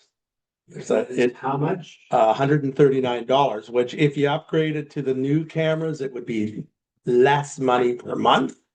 But it's this newer technology. So $139 for each camera? Correct. Okay, so $450 a month for these cameras, roughly. Correct. Rhetorical question, Madam Mayor. Do we really need these cameras? Does anybody use them? Anyway. Rhetorical question. Counselor Holton? I guess on cameras, maybe I'm the only one that uses them. I was away, I even use them to check the weather at home, so. So, I do use them, I use them all the time when somebody's at my place to say, so I see the point in cameras. I do use them. The ferry gates. I think when you get down to it, we're not paying very much, and we know how quickly things move. We could be a few years before we see new ferries, so that's not costing us much to fix those gates up and study the ramp, so I'm okay. Okay, Counselor Jablonski? Thanks, Madam Mayor. I guess my question is, is the 15th year for ramp stay to cruise to the next ferry? Or just bring it apart? Chief Quinn? Through you, Madam Mayor, the ramp study aspect of this is to ensure that what's there now, the infrastructure now is actually solid. It's not gonna come apart. It's not gonna pull from the shore. And it was a conversation with the MTO, which is how this county ferry is being, why it's being addressed, is to make sure that everything is solid. And so that's why we have to have it studied. If I may also, sorry, Madam Mayor, part of that as well was when we have low water, the ramp on the main land side is very, very low. So in order for the current ferry to be able to come in and hook up to it, it was just kind of looking at that as well. Okay.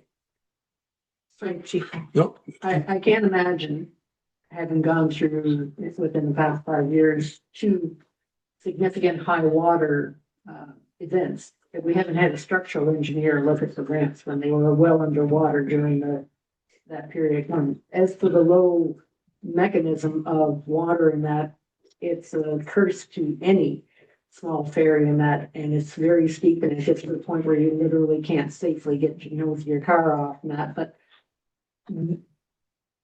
I'm also leaning towards, we don't know what MTO is doing, so that's the question we had for you when you were stepped out. Sorry. And that, Councillor Ackley was quite curious as far as estimates and that, any state of affairs for potential new ferries and reshuffling of ferries. Through you, Madam Mayor, so the 3GA report has not been yet released by MTO. We keep reaching out, we keep inquiring. The last word I heard from them was, if I'm not being across the minister's desk, whether it's received, if the minister has received it yet or not, I don't know. Our initial discussions with MTO was that the 3GA report was to be released in June. Obviously, June has come and gone. So I'm hoping that it will be released shortly, because they put out communication that they were going to start in January. I do understand that that has been extended probably more towards the end of April, but again, no firm communication from MTO with respect to that. Are you saying regarding the dock repair? Correct, yes. Dock repair may be to April. Well, honestly, it'd be a better time of year, I would think, not to be a dock repair than January, but anyways. Madam Yeah, just 1 second. So when's the last time you've been in communication regarding the ferry issues? I reached out to Colin Simons, I'm just gonna say last week, with regards to the dock upgrades.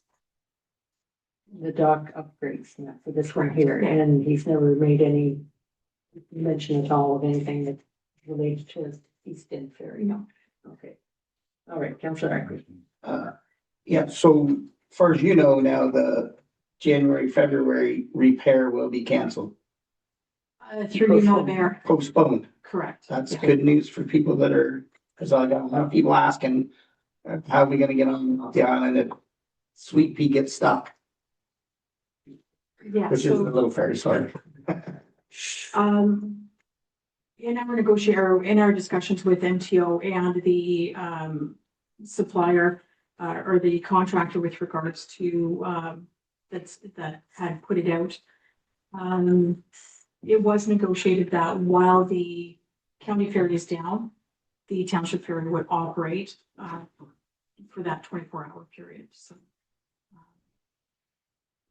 Okay. Many times. It'll be done. If I could, Yes. so for clarity, we're talking two different topic things here. You're talking about repairs, the posted repair, whatever notification for the mini ferry. correct. But this study is for the small ferry. Correct. I would be in favor of moving forward with these recommendations. And I honestly don't see the need for the ferry camera replacement. I do appreciate Councillor Halton's mention of how frequently Wolf Islanders tend to use ferry cameras when you have an 80-minute in between the ferries. It is very important. Here we have on-demand ferry service, so whether you are going here or not, the ferry lineup is what it is. On the Wolf Island side, it's a different animal altogether, and I don't use it for the weather forecast, but that's just me.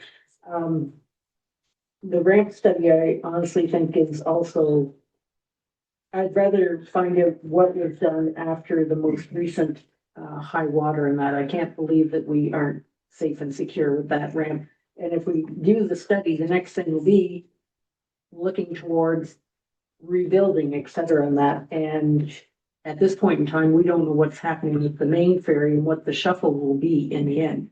I think we're premature on that. The gates, I have no idea if the gates are adequate, and if they aren't, not again, I don't have a problem with gates because that keeps people from driving into the lake, which sadly on Wolf we've had done. And so I don't have a problem with that, but I don't see the ferry camera replacement being of great value over here. And I am conscious of the tax roll over here in that. And like I said, I think the ramp study is premature at this point in time. That's my 2 cents. So I know our treasurer would like to know whether or not we want to keep this stuff in the. Yes. In the budget and that. That's fine. So we'll do all 3 in different pieces. Yeah, through Madam Mayor. Okay, so Sorry, Mike. Through you, Madam Mayor, just let me really clarify. The existing cameras that are on the poles are working. It's old technology, could quit tomorrow. If you want to replace them, that's what it costs. Thank you. okay, so replacing ferry gates, how many are in favor of that? Ferry. Okay. Ferry cameras, replacing them, how many in favor? Seeing none, failed. Ramp studies, how many in favor? Carried. Okay, thank you.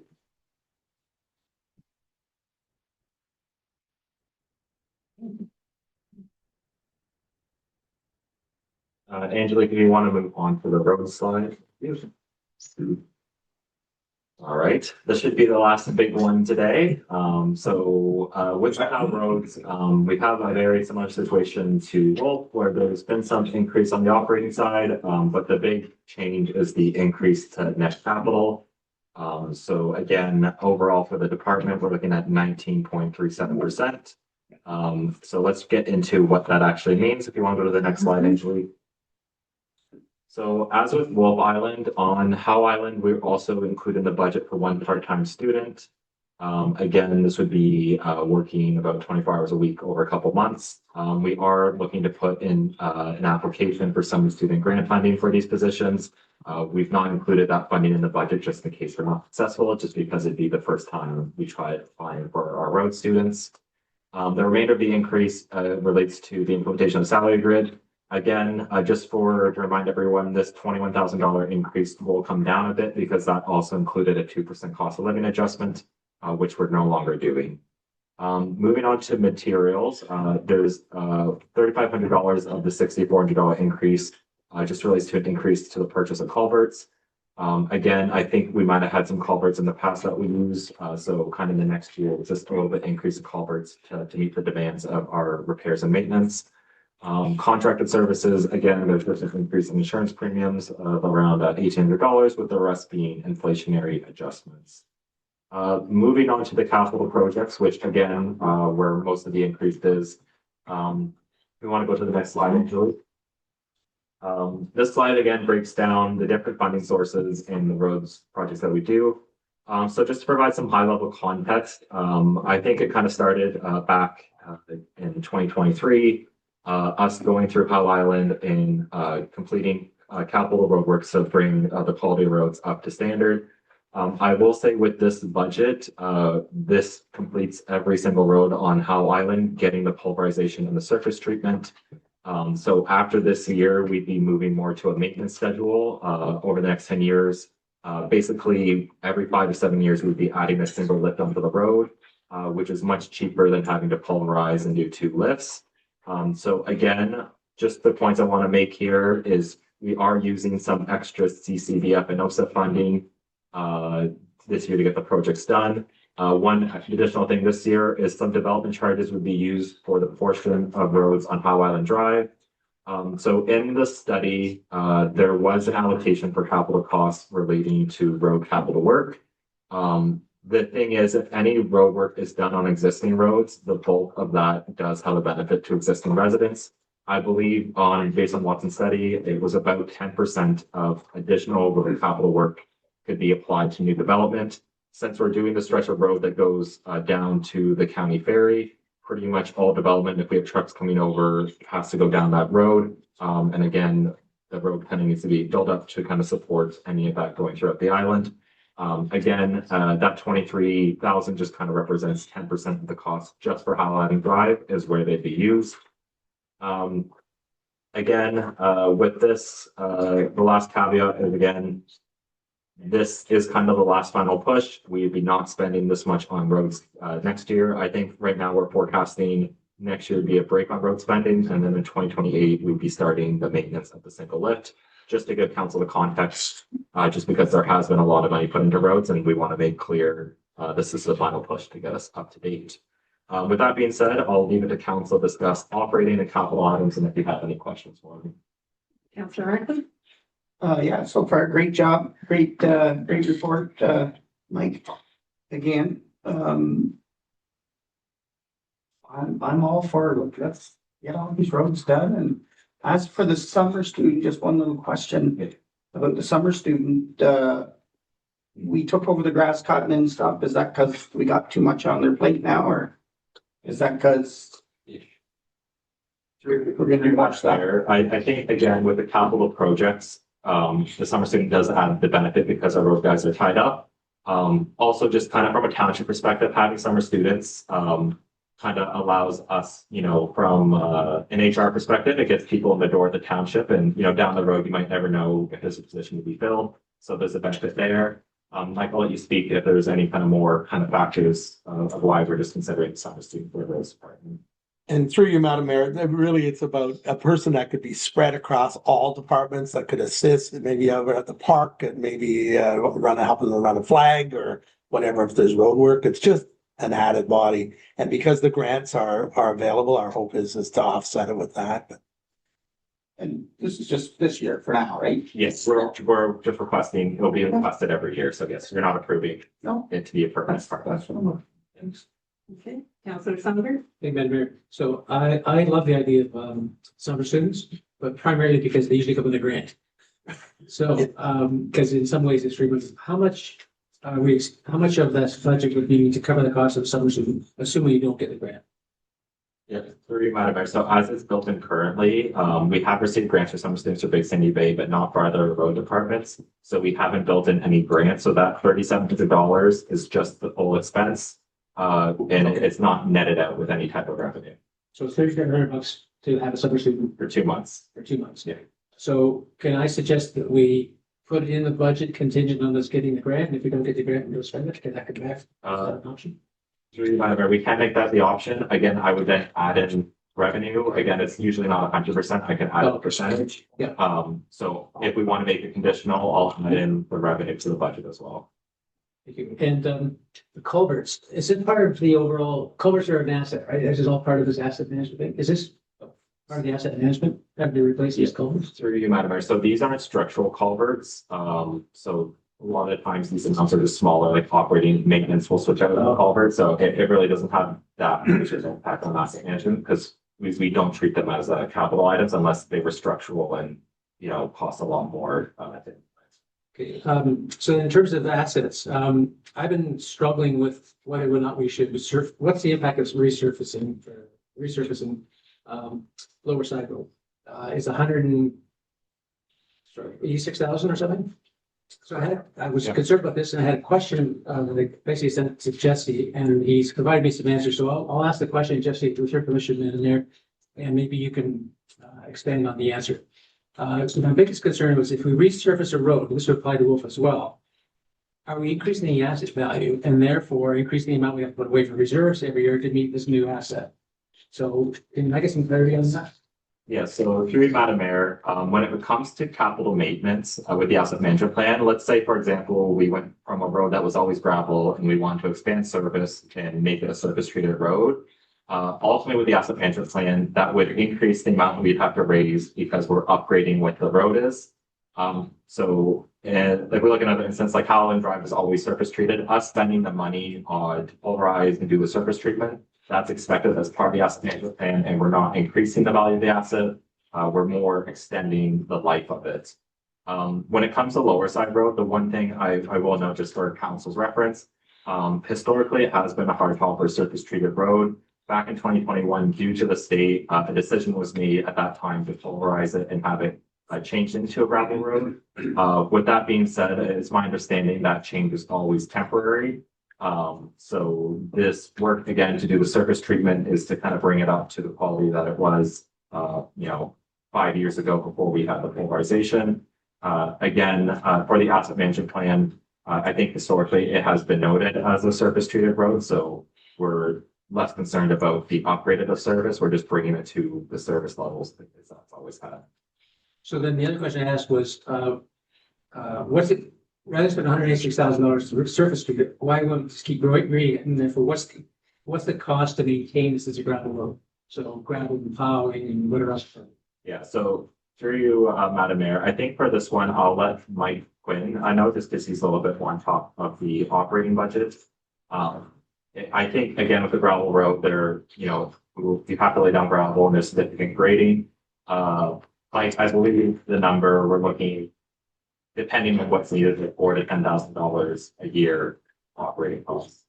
Correct. So through you, Madam Mayor, yes, you're running at about, because it's this ongoing application of gravel and applying the gravel, grading the gravel. And then you have the dust control, calcium treatment, which is huge costs for that 3 kilometers.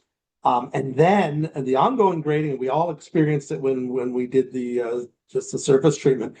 Within 2 days, it's such a washboard effect across the gravel portion that you'd be on it, grading it almost every couple of days. Yeah. Like it's so the Lower Side Road, there is benefit, in my opinion, to take it back to what it was as a surface treated road. It's going to hold everything together. It's got good drainage overall. And it's worth the investment. And I don't know the exact number, but we do know lots of people cross that road on a regular basis, and especially if they're headed to Gananoque Way. And the third question I had in there was, we keep talking about getting these roads up to standard or snuff or whatever, and then just maintaining it. What's the cost of just maintaining it? Sorry, Madam Mayor, I can handle this one, Mike. So we have forecasted, again, we refer to this as capital maintenance, so it is still capital work. So just for context, again, right now we pulverize and then we do 2 lifts of surface treatment. The maintenance would just be 1 lift of surface treatment. So we don't need to pulverize. It's a little bit less intensive. So it's about, in 2025 dollars, it's about $27,000 per kilometer to do that single lift. Just to get some rough numbers. So right now there's about 30 kilometers of roads. So to do that maintenance of $27,000, we're looking at about, $908,000 to do that capital maintenance. To do the pulverization and the surface treatment of, our 30 kilometers of road, adjusting for inflation, it's about 2.2 million. So again, the one benefit, there is one caveat. So with this maintenance, we're looking at them at every 5 to 7 years, where with the polarization, you might let them go for 15 to 20. But if we stay on this maintenance schedule, the costs are a lot more easier to estimate. We're not having years where we suddenly need $500,000 for road work. The other thing is that we guarantee a quality standard the entire time instead of letting them slip and then playing catch up. So that's kind of why we're presenting doing, 5 to 7 years maintenance. The roads stay at a higher quality and it's going to be less in a given year, which kind of minimizes the tax rate impact for residents.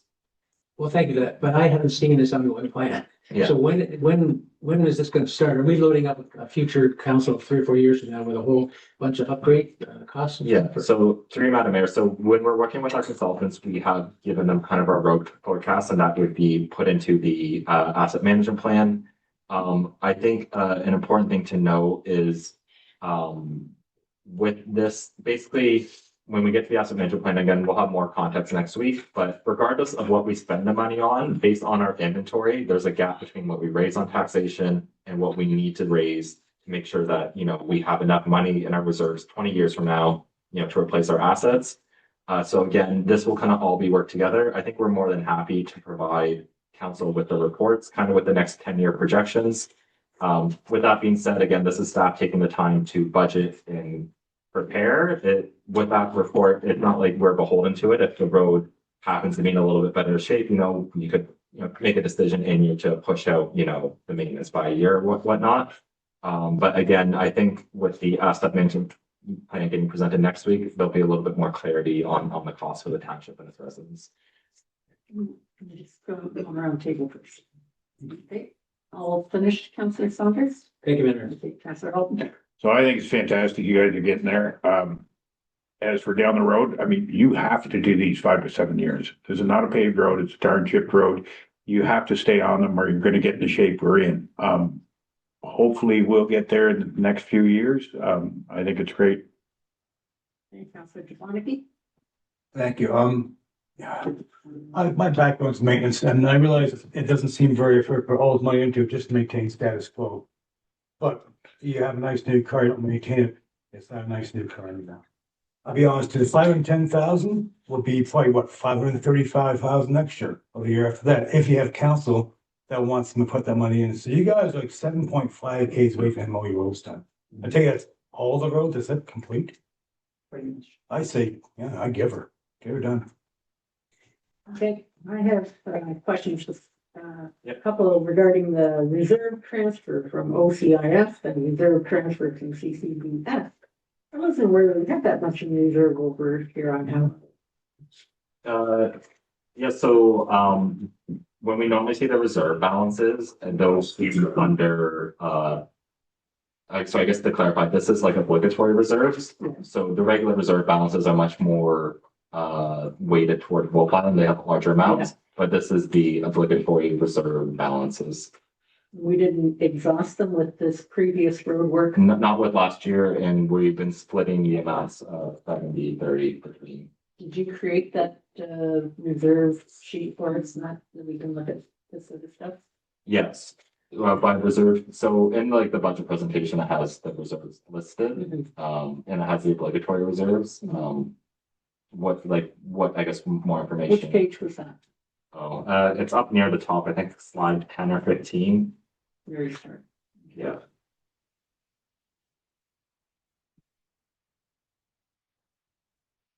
Yeah, so slide 6 and Page 7. So 23. Page 23. There's, it should be Generalization. The fire reserve, the island transportation the reserve. impact reserves. Yeah. And then we put that one first. It should be the reserves. yeah, so just for context, normally these reserves, because they sit on our balance as a liability, they haven't been broken out by Wolf Island or Howe Island. Yes, but we apply them at the 70-30. 30% out of the 255,000 in the OGCF. Would be about 70,000, right?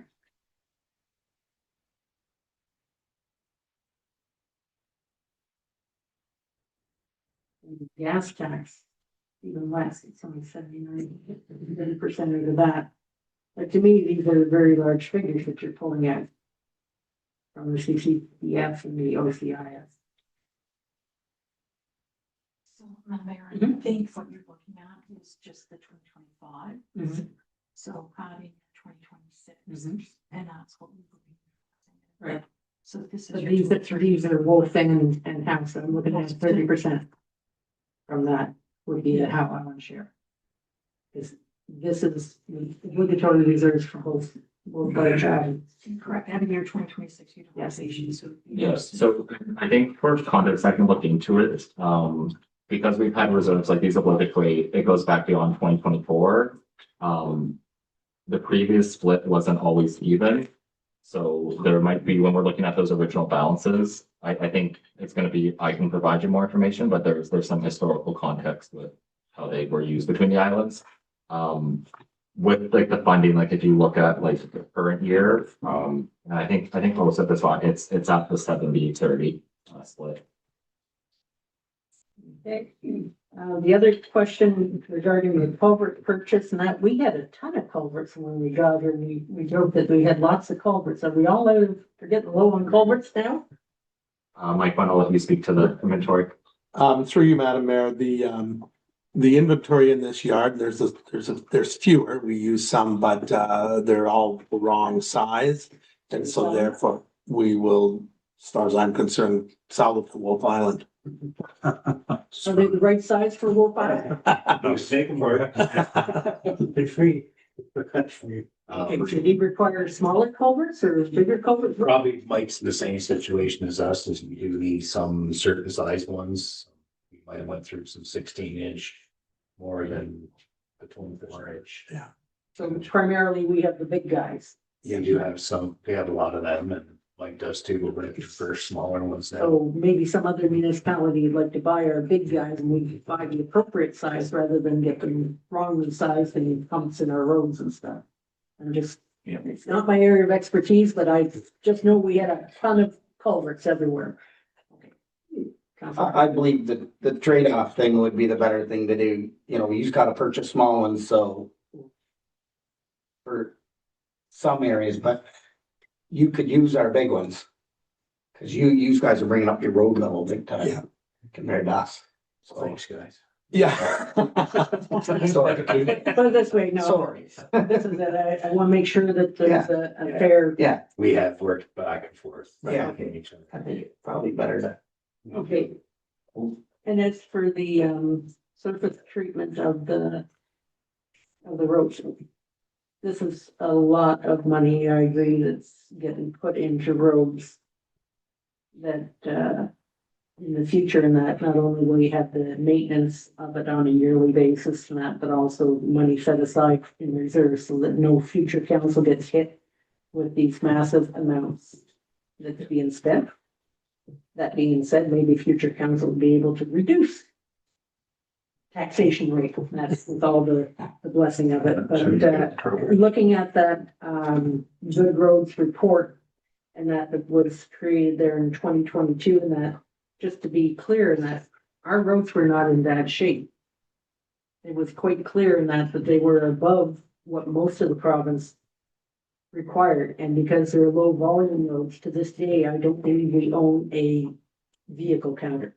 And at some point, I'd like to see the township own a vehicle counter so we could have accurate information on our roads. So there's been a lot of money invested in it. But comparatively speaking, that there's lots of people, and I can speak for the Wolf Island side, that won't have all of its roads addressed at this point in time. There's a lot of gravel roads and that will be needing lots of maintenance. So, Quinn. So through you, Madam Mayor, if I, just to qualify, I think we really want to make sure and for the public that when we talk about maintenance, what we're really talking about on these surface treated roads is really the next layer. So, oftentimes we think maintenance and it's filling it full of, cold patch and all that. What we're talking about is the next layer. And to Deputy Mayor Saunders, just to really help kind of wrap your head around this, and others, we were asked to do these projections, and when we look at the next layer, and let's use the North Shore Road. You might be familiar with the North Shore Road. Conflict of interest. If we were to, Yeah. if we were to do that road, and keep on that road, it would cost the municipality $154,000 to do the next layer. But if all of us just go away and turn a blind eye and let it fall apart, like the road you inherited, you're gonna look at $359,000. So it's literally double. So it's worth our while to stay on it.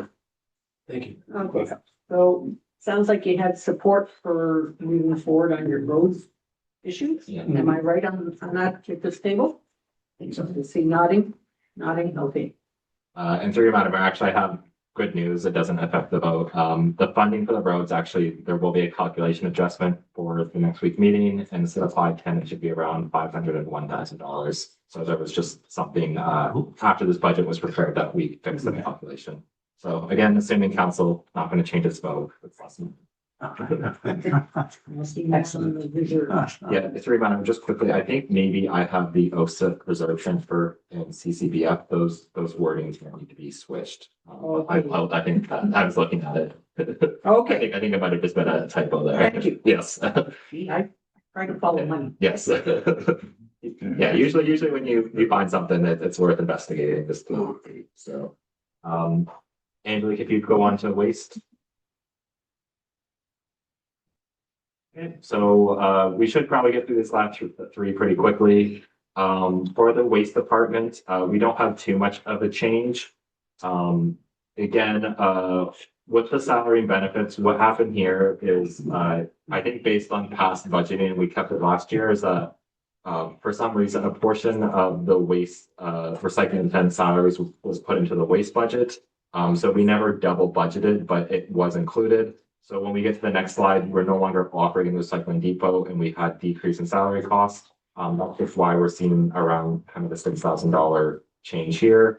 Again, just for context, it doesn't impact what we raised. Nothing was double budgeted. It's just the allocation. Again, overall, 2.5% increase in contracted services. That's again, just for our curbside pickup. We signed a 2-year tender document last year, so we have the same operators and that's adhering to the tender that was put out. Moving on to recycling, the next tab, Angelique. So for this, again, there's been a lot of discussion, but we're presenting the budget this year. As it stands now, this will be the last, year barring any changes where we have the recycling budget. Again, just bring everyone up to speed. July 1st, we had Circle Materials. We were operating the recycling depot on their behalf. As the township offers curbside pickup for garbage, based on the legislation, there'll be curbside pickup for recycling. We've already started distributing the bins to the residents. Ultimately, what that means is that we have no more costs relating to the depot, as it will be closed in Circle Materials and through their contractors will handle the curbside pickup. At the end of the day, we're looking at about $17,538 of savings. Again, with this budget, the saving is pretty much getting put in towards having to be able to expand the capital work we're doing. So while it decreases here, the increases you can see elsewhere. Yep, sorry. Just a small question on the waste end of it. Contracted services, is there our garbage guy who's picking up the garbage? Yes. The salaries and benefits, what's that for? Yeah, so like I explained, it was with the budget in the past, there was allocation of even kind of management overhead as well as the waste attendant. Some of that was put into the waste budget by mistake. It wasn't double counted, but with that no longer existing with the recycling department, it's no longer needed in the 2026 budget. So not to get like into too specifics, basically, when we budgeted salary and benefits, we do like a doc that has everyone's weight. So some of it was applied to the waste department when it should have been applied to recycling. This would be some of your fees for writing up or checks, whatever. Yeah, all that other- very stuff like that. Yes. Yeah, So I just wanted some verification. Yeah. For the difference. yeah, no, fair enough. I guess, again, before we do culture and rec for recycling and waste, does council have anything they want to discuss, or are we good with us presented? Okay, the Saunders. Thank you, Mayor. Recycling was a big change. People are asking lots of questions. I thought we would be getting some revenue in the, this page. I don't see any revenue for recycling. I thought we were getting paid for recycling. Yeah, so through you, Madam Mayor, so before, and let's use Wolf as an example. With household waste, technically on Wolf, we have the recycling waste depot. And we receive money from Circle Materials, operate that depot on their behalf. So with the change in legislation, we become contractors or operators on the depot to service it. With Howe Island, basically, since we're going to curbside pickup, we are not processing any recycling through that. So there'd be no revenue for Circle Materials to pay us because they're just covering all the costs. So again, when we get that revenue, it was always at the end of the day, like a reimbursement for the cost that we were incurring. So I was under the impression that when Circle Materials takes the material away, if they sold it and made money, we would get some share back. We don't get that. It's strictly revenue for that. Yeah. Thank you. Councillor Holden, No question. Councillor Jablonski, Thank you. I can't complain with net capital cost or the rest of the cost of these two projects, minus 6.12. Minus 100, so works for me. okay, Councillor Acker. But they used to take our plastics and tin cans and all the rest of that good stuff. And we did get money back? We never received, with the contract, it wasn't like a receivable for the household recyclable materials. We had an agreement where they would pay us like a monthly amount. What was that? The Um, operation of the depot. yeah, so Flush. for July first to December 31st, it was about $9,200 split between Wolf and Howe Island, and we split that 70-30. So the only fee we had here was an employee. Yeah, so basically the primary driver of the recycling department was the employee cost. So before Circle Materials, we had contracted services to get the recycling brought out. But again, we've kind of gone through two changes in the last 6 months. So if the cost covered the costs, we just lost an employee, but we're having people pick up our stuff. Through you, Madam Mayor, the net operating, we still raised $17,000 by taxation. So they didn't cover it fully, there was still $17,000 that the township had to raise. And I think in 2024, it was around 80,000 or 100,000, I have to look back, but. So I think Councillor Ackley's point also was, is there less employee? And the person that was, yeah, so I'm getting a nod from the CEO. Yeah, So we've lost 1.6 employee, or how much are we looking at? Maybe a 0.5.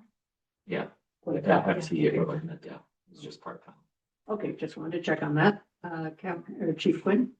Through you, Madam Mayor, but to really qualify, it's more than just the cost of the employee. There was the cost of the trucking, the bins to leave here, that's $450 a swat and return and all of that. Those costs were all part of the operation of that depot.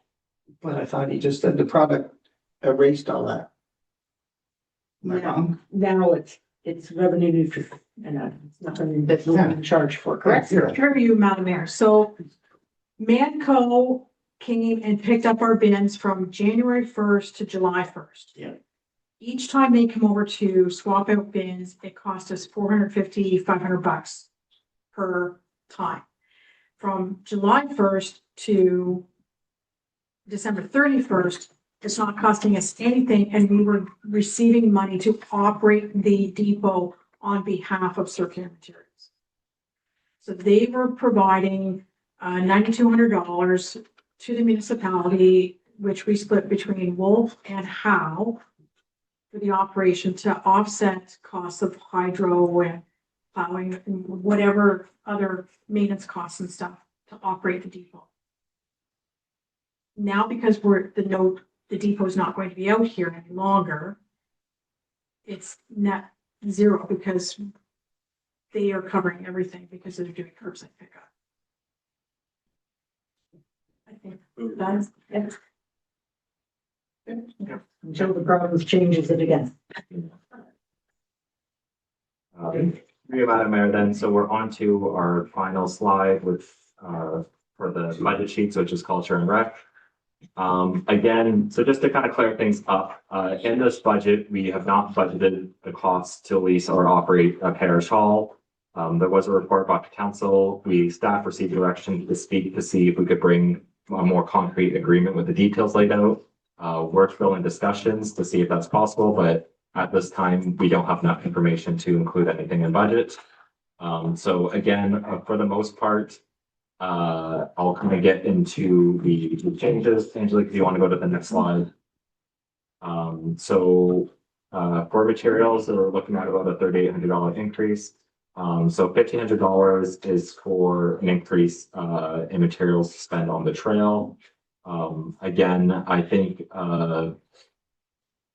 Chief Quinn can speak to it, but I think it's due for just some additional work in 2026. I know we didn't spend additional funds the last 2 years.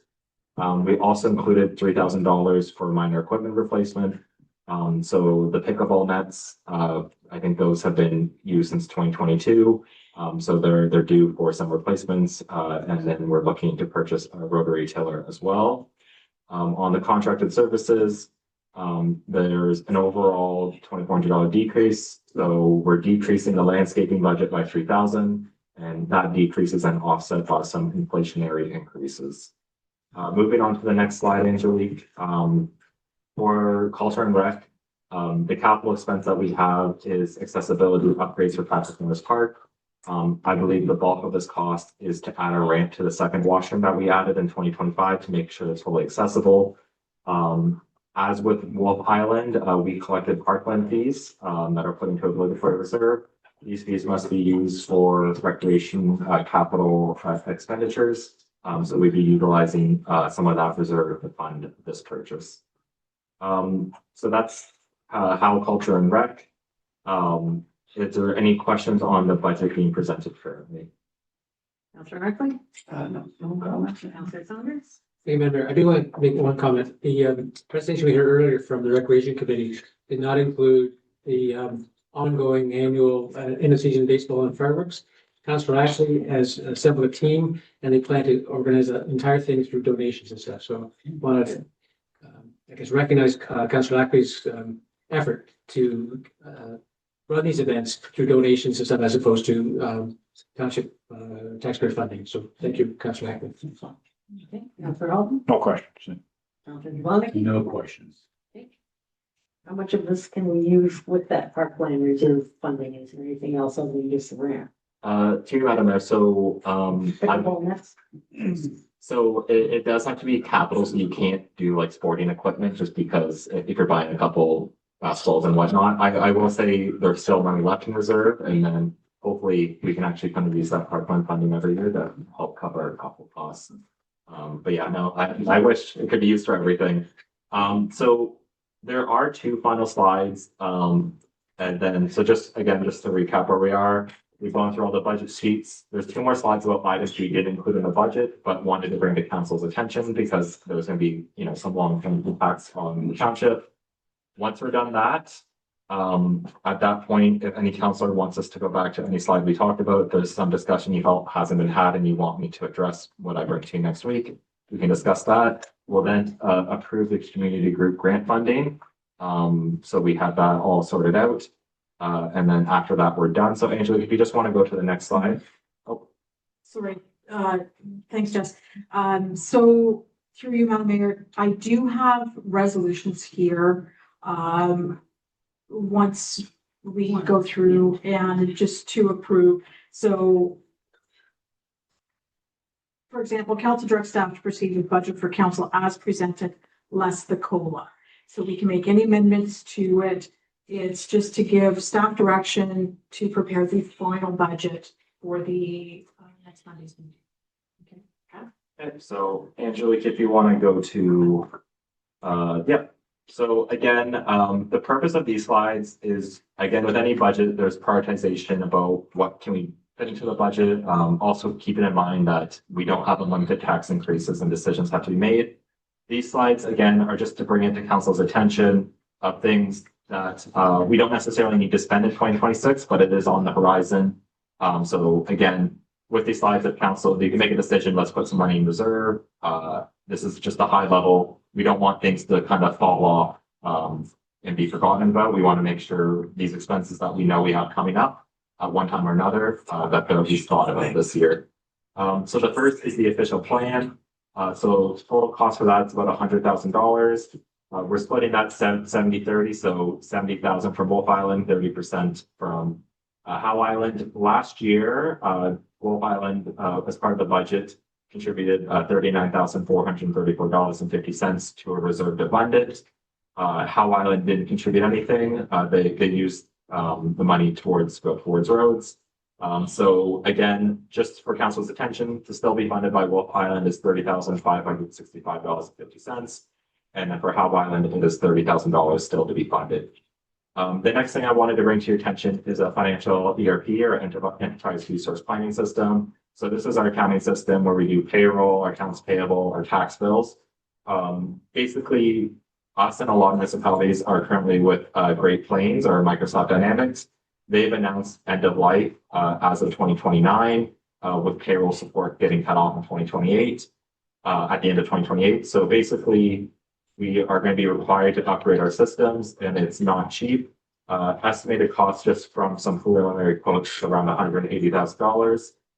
Again, this would go through the general department, so we're finding it 70% Wolf and 30% Howe. So again, not in the budget this year. If council wanted to find direction to put some in reserves, we could do that. But just to put it on our radar that we will need to either spend this in 2027 or 2028, preferably done in 2027. Next slide, Angelique.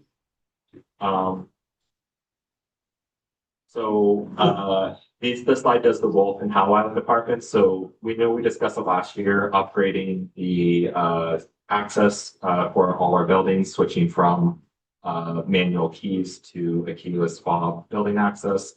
Again, this would just streamline and improve security. This was in the budget last year, and I believe got taken out. The cost there is just an estimated for all our buildings. So that's the fire hall, community center, the garages, the admin hall, etc. Again, we didn't include it in this budget, but staff just want to bring to your attention as something that might be worthwhile. Again, for Howe Island, that would cost around $42,500. The last piece for Howe Island I talked to you about a bit earlier is the need for a fire hall garage expansion to fit our vehicles. Right now, rough estimate about $450,000. Currently around $230,000 in reserve, with development charges available right now of just under $65,000. Again, so today, just leave the council if you want to have any discussions. And then, bearing in mind, we will have a new council next fall. But at least these items are kind of out there. What about the strategic plan then?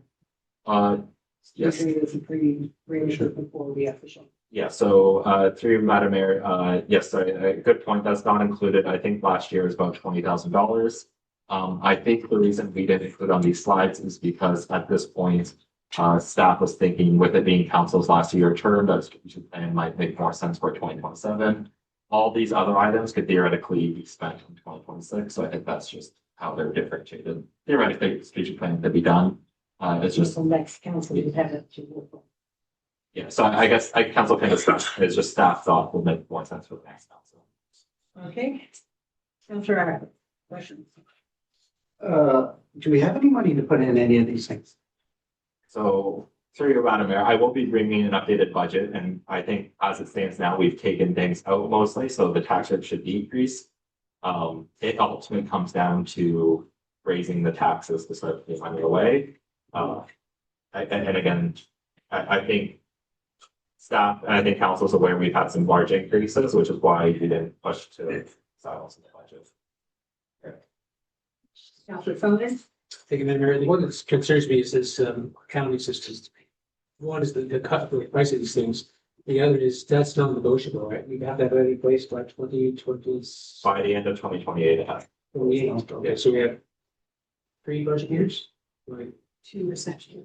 2 budget. So if we don't put anything towards it this year, it has to help come out of the next year. I guess I'd ask that you think about putting some reserve towards that. Sure what that looks like. I don't know if you need a motion or council. I think we're still going around the table. Anything else? No, that's it. Okay, Councillor Holden? I mean, I think it's great to put these on here and we know what we could spend our money on. I think that's the concerning one, is 180,000, but I think we can do it in a couple of years. We'll just have to cut back on some of our capital expenses on roads. Okay, let's. Councillor Jablonski?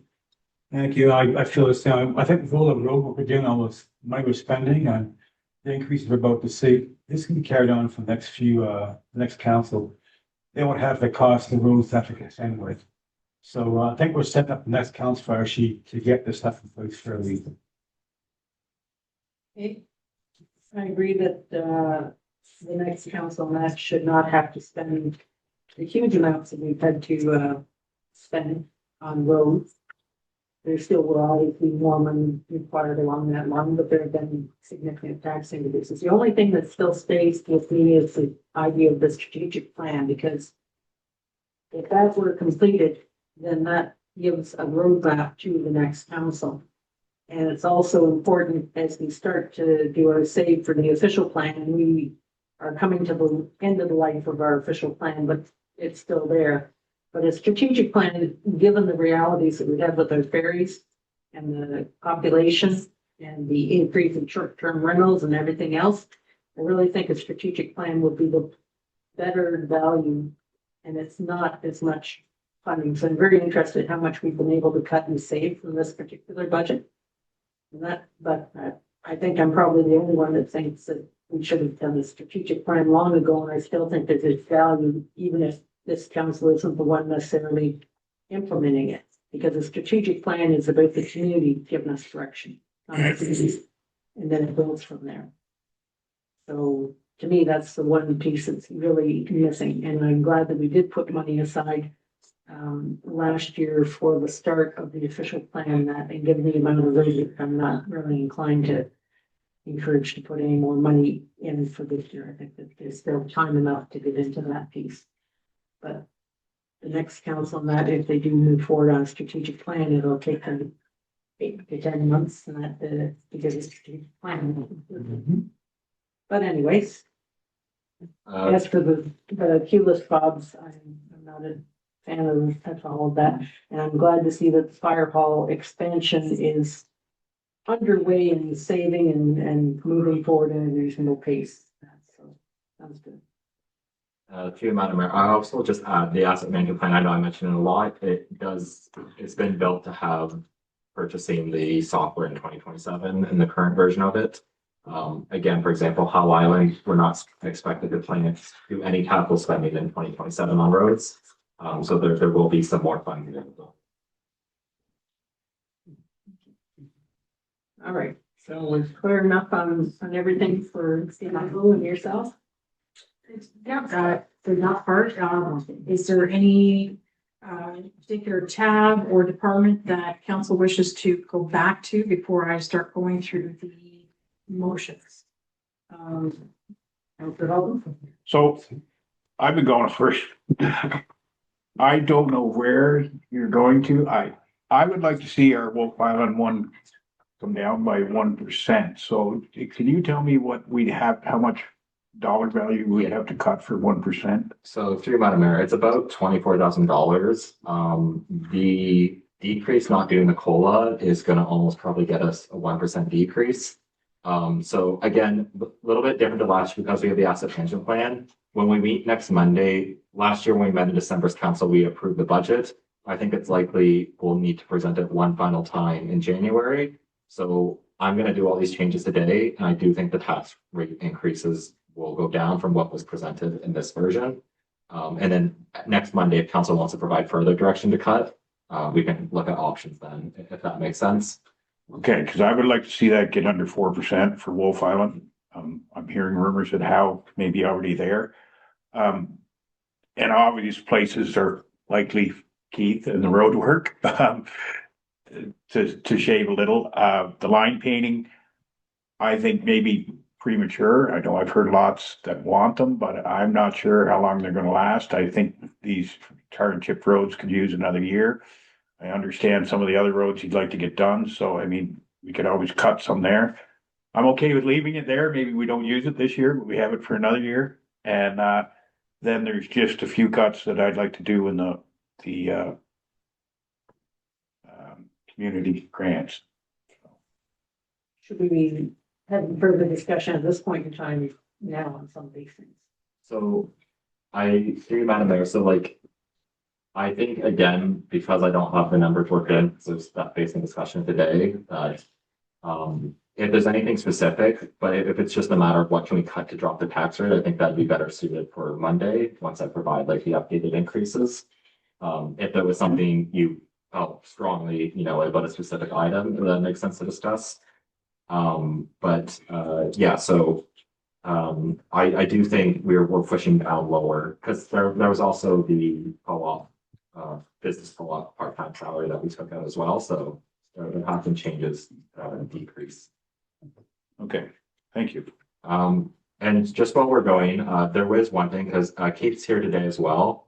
For the road department, we had a quick look. So based on that discussion, we did note that there's been a lot of work done on 96. From my understanding, we could get away with only doing 5 kilometers in 36 and doing some other roads. I believe Keith was looking at Carpenter's Point and Carpenter's Road and Holiday Point Road. Just for context for council, we've done the numbers. So this alternative, there's no change to the capital cost. It's just a change to the allocation of which roads. And Keith would just like to discuss it briefly. I think we'd be further ahead to do Carpenter's Point and Holiday Road versus the other section on Highway 95 instead of 96. Instead of doing 9 kilometers, we do 5.1 kilometers. When was the last time Holiday Point Road was done in that, and I'm thinking. 17 years. Okay, because I know that there was damage done to it dragging a trailer down the road. The problem with the roads that we're having is the shoulders are higher than the road. Over the years, to like the last 12 years, it's just been pure neglect on surface treated roads. Ditches are filling in because farming has changed, where there used to be the odd guy with 30 cows, now he's rented it out to cash croppers, and so that's filling the ditches. People mowing grass over the years and sand. That's fine. I just wanted to know that went the last time, because I know there was quite a bit of consternation when damage. I mean, that was just a scratch mark. The Well, it problem resulted in is, a lot of potholes along the line. yeah, and the problem is if when you drive down the road now, you can see where they sprayed oil. I've seen it on Howe Island too. When it gets to that point, it's done because it's all cracking and water's getting in it, freezing, breaking. Okay. I think we can knock $44,000 off pulverizing by doing Reeves Bay and Carpenter's Point with our grader. So there's that, pardon me. Reeves Bay with the grader, what do you, We'll scarify it with the grader and use it instead of having it pulverized. It's cracked all the. You can see the cracks straight up through it, I'm sure, after this winter. It's only gonna get worse. wow. So there's that 44,000 that they need to use first. But then we get it back on next. That's a significant change for the. I'm almost positive we could do it that way. With surface treatment, you're only getting an inch of pavement. And if you leave it 17 years or the village of 30 years, you're wearing it down every year too.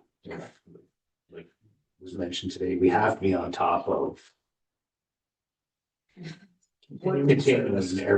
We're throwing our money away. What about the top of by the Anglican Church where there's. Met with William Paving today. They give a quick estimate. So we find maybe, Madam Mayor, that would be covered under just our regular general maintenance as opposed to our capture cost. Okay, what about and while we're talking about, you mentioned the roads in the village and that which had supposed surface treatment applied and it didn't stick. What was last done in 1996? It was done by Troy Gilmore and that there was a new surfacing piece put on it. That was just a binding agent. It worked good in places, but I mean, It didn't work really. that was 29 years that I've been down. Right, so when are we looking at redoing anything in the village? Hopefully next year. So 2027.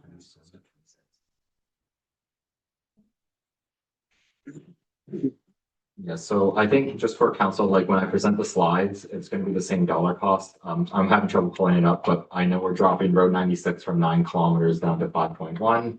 With that difference being made up on Carpenter and Holiday Point Road. So again, no impact on the budget wise, it's just instead of doing all that work on 96, I think we're gonna kind of do up to the foot this year. And try to reprioritize to do some roads that are a little bit worse condition. Just to try to, get ahead a little bit. What do you mean up to the foot?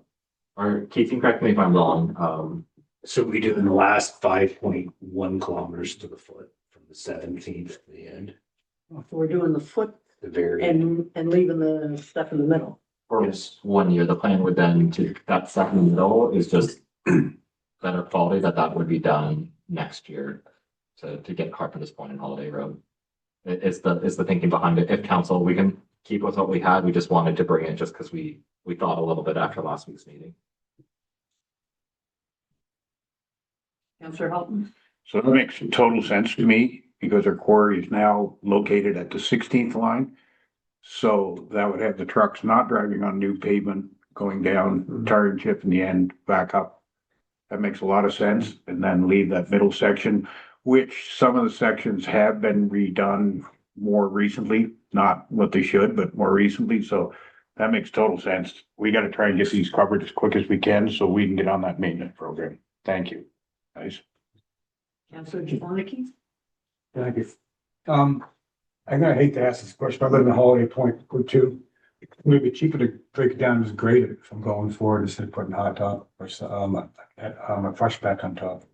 Just grade it down. Would that give me more cost than do something else? I'd love to see it topped off, don't get me wrong. I mean, it's nice to have a nice clean looking drive that he sticks with, but just out of curiosity, the cost involved. Could you also do that something else as well? I don't think so, no. Okay, great. I love your answer. Thank you. Gotta let him live down there. I had that. Thank you, Madam Mayor. I want to pick up Councillor Halton's comment. We've been, like, right now for Howe, it's 5.35%. Big number, percentages can be misleading, 158 average per household. But I've heard a lot of, well, we're taking this out, we're taking that out. So the test will come next week when you come back with your magic formula or whatever, and it's got to be under 5%. Yeah, so if council, through Madam Mayor, if council wants to provide direction, like, I think both should stay under 5%. I think because we're not trying to like pass and approve the traffic bylaw next Monday, I think it might be easiest. Let me come back. Yes. Let's see where we are, and then we can really get more granular if we need to. But I do, just because based on these discussions, we're already trending down. Yeah. I don't want to overcut, if we don't need to, and we don't pay for everything. So we've gotten the message. Yes, yeah. Thank you.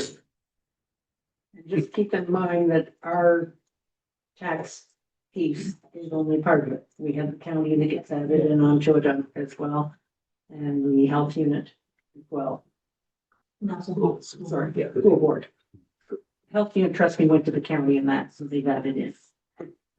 In this particular case, I will say, Frontenac County had a 0% increase in taxes from the second form Southeast Health Unit. And that's the good news. And it's anticipated that even next year we may have a 0 in that. So that'll be a welcome relief that's usually built right into every budget.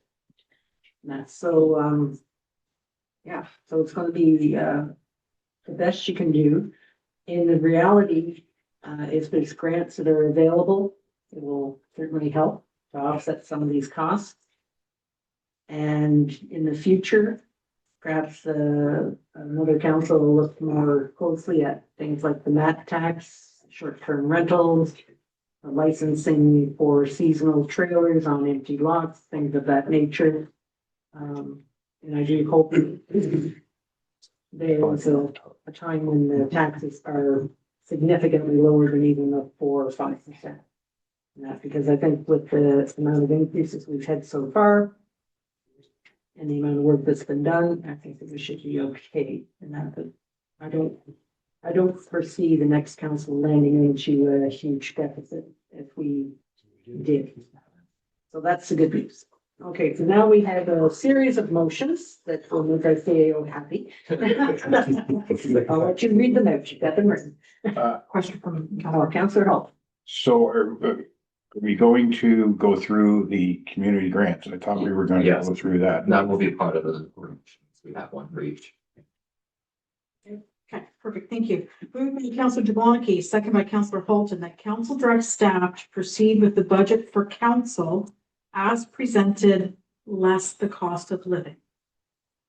I don't recall further amendments to that. There wasn't amendments, but there wasn't discussion because we were told. So we can have Yeah, discussion. so we can have discussion now.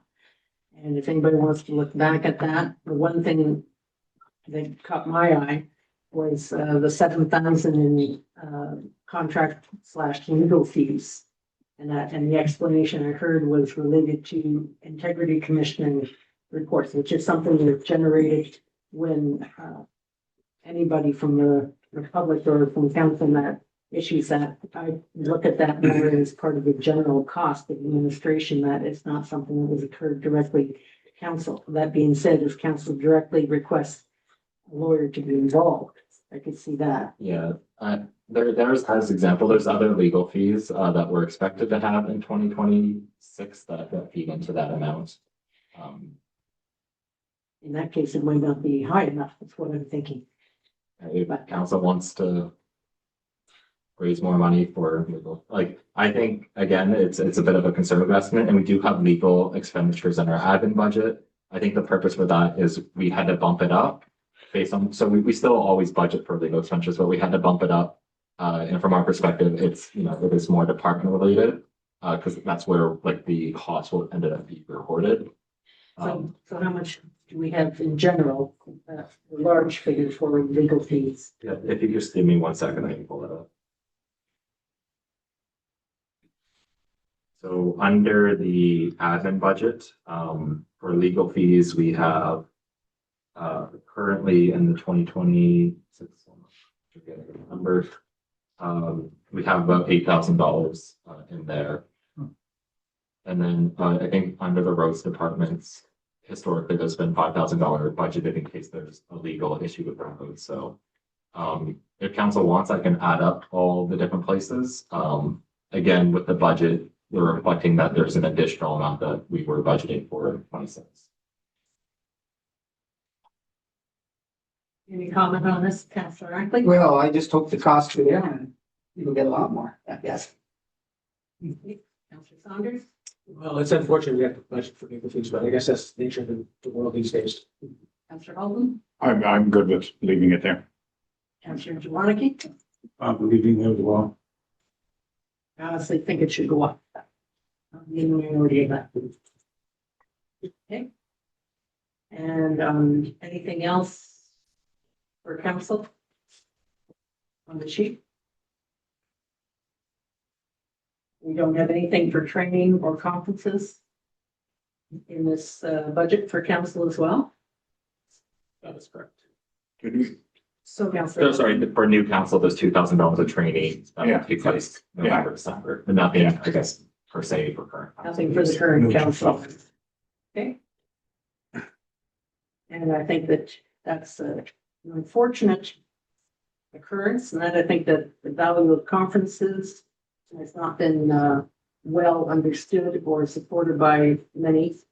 And I've always found that they have very good value, and the training certainly could have benefited from a lot more training along the line. That is what it is. Councillor Holton? That would be one person's opinion. Yes. I do go to a conference and I do pay for it myself, so I do see the value in going to some. And as far as the training, that's a waste of money. We're gonna be here for 8 more months, 9 more months. We don't want to budget for that, and then turn around and train a new council. Anyone else? Okay. We'll continue on with the motion. So the motion that's on the board is to proceed with council's budget as presented plus the cost of living. Any discussion? All those in favor? Carried. The next item is moved by Deputy Mayor Saunders, seconded by Councillor Halton, that council approve the 2026 salary grid as presented and direct staff to remove the 2% cost of living that has been applied to the 2026 salary grid. Any discussion? All those in favor? Carried. Moved by Deputy Mayor Saunders, seconded by Councillor Holton, that council direct staff proceed with the emergency management budget as presented. Any discussion? Get the emergency management budget. Councillor Ackley, did you have a question? No comment. All those in favor?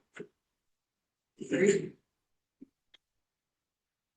Moved by Deputy Mayor Saunders, seconded by Councillor Holton, that council direct staff proceed with the livestock budget as presented. Any discussion? All those in favor? Carried. Moved by Councillor Ackley, seconded by Councillor Jablonski, that council direct staff to proceed with the library budget as presented. Any discussion? All those in favor? Carried. Moved by Councillor Holton, seconded by Deputy Mayor Saunders, that council direct staff to proceed with the planning budget as presented. Any discussion? All those in favor? Carried. Moved by Councillor Ackley, seconded by Councillor Jablonski, council direct staff to proceed with the building budget as presented. Okay. Any discussion? All those in favor? Carried. Moved by Councillor Ackley, seconded by Councillor Jablonski, that council direct staff to proceed with the Wolf Island wind budget as presented. Any discussion? All those in favor? Carried. Moved by Councillor Holton, seconded by Deputy Mayor Saunders, that council direct staff to proceed with the Wolf Island fire budget as presented. All those in favor? Carried. Moved by Councillor Ackley, seconded by Councillor Holton, that council direct staff to proceed with the Wolf Island ferry budget as presented. Any discussion? All those in favor? Carried. Moved by Deputy Mayor Saunders, seconded by Councillor Holton, that council direct staff to proceed with the Wolf Island roads budget as presented. Or, sorry, Madam Mayor, we can amend that to include the discussion that we had today. It's not increasing, but we're just swapping out the 4K from 96 and transferring. We may be too far down the road with that because we're going to get the figures back for percentage changes at the next meeting. So through Madam Mayor, what Keith was talking about, changing the rows from 96 to. Yeah. Yeah, so they're same. Yeah. Yeah. And that when we're looking at what the percentage decrease may be in our budget, I think this is, as you indicated, is the elephant in the room with the amount of impact on budgets. So I think, can we maybe defer this until we get to the next meeting with the right figures? I guess what I would say is basically this, I think this council, if I present this from the slides, it will have the updated figures, like this specific item with the discussion doesn't impact the tax rate. So based on this progression, when I prepare my slides for December 8th, instead of having 9 kilometers for road 96, in my slides, I say 5 kilometers. Right, but potentially this may be the area that we adjust. Oh, so, okay, but that's all. Sorry, thank you, Madam Mayor. So all you're doing, all council is doing is directing staff to proceed with the budget slide. So we're not approving Okay, yeah. the final roads budget. Yeah, that's coming. Yeah. Just want to be crystal on it. I was getting very nervous. Thank you. I just want to be very crystal clear. We're just telling them where to go. Yeah.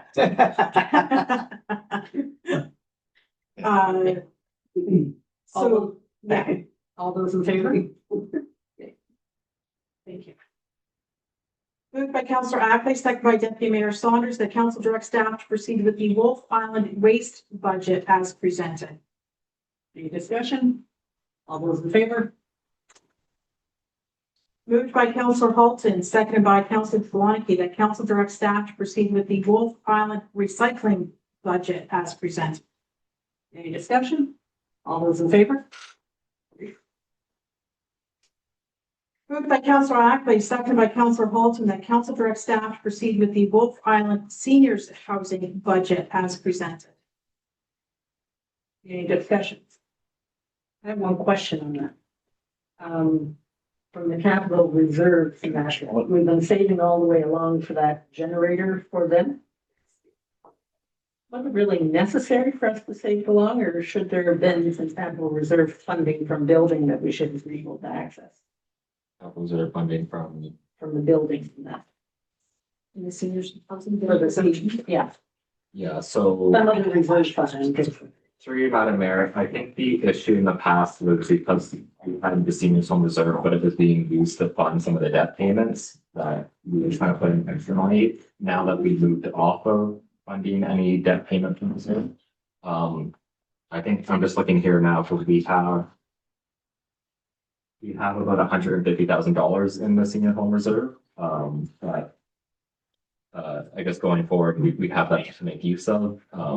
Okay. Yeah. Okay. If that makes sense, I think that's the difference between this year and last year. Yeah, okay, that's what I'm wondering that because you're coming into winter and that, and I don't know when the generator piece is gonna come into effect. 20 years from now. Okay, So we have to- thank you. All right, all those in favor?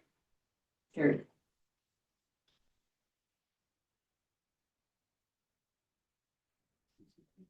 Moved by Deputy Mayor Saunders, seconded by Councillor Jablonski, that council direct staff to proceed with the Wolf Island Community Center Board budget as presented. Any discussion? All those in favor? Carried. Moved by Councillor Holton, seconded by Deputy Mayor Saunders, that council direct staff to proceed with the Wolf Island Culture and Recreation budget as amended, with the direction from council for the removal of the co-op position as requested by the Wolf Island businesses, and that the community grant funding be allocated as follows. And I don't have any dollar amounts here, so we'll go through it. I'll start with off-season. Yes, to you, Madam Mayor, just before Vanessa begins, one last thing to bring to council's attention. At the last council meeting, Deputy Mayor Saunders asked the medical clinic if there's any additional funding that they could use.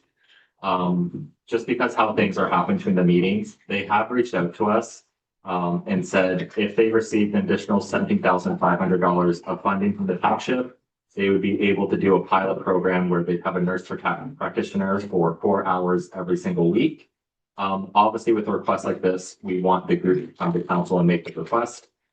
So before we finalize kind of approving or giving direction for the culture and rec budget, staff today is looking for direction to, if council wants to put that additional cost in the budget with bearing in mind if we're gonna do the changes to move the co-op or whatever we give to the groups, just to present it in the budget for next week.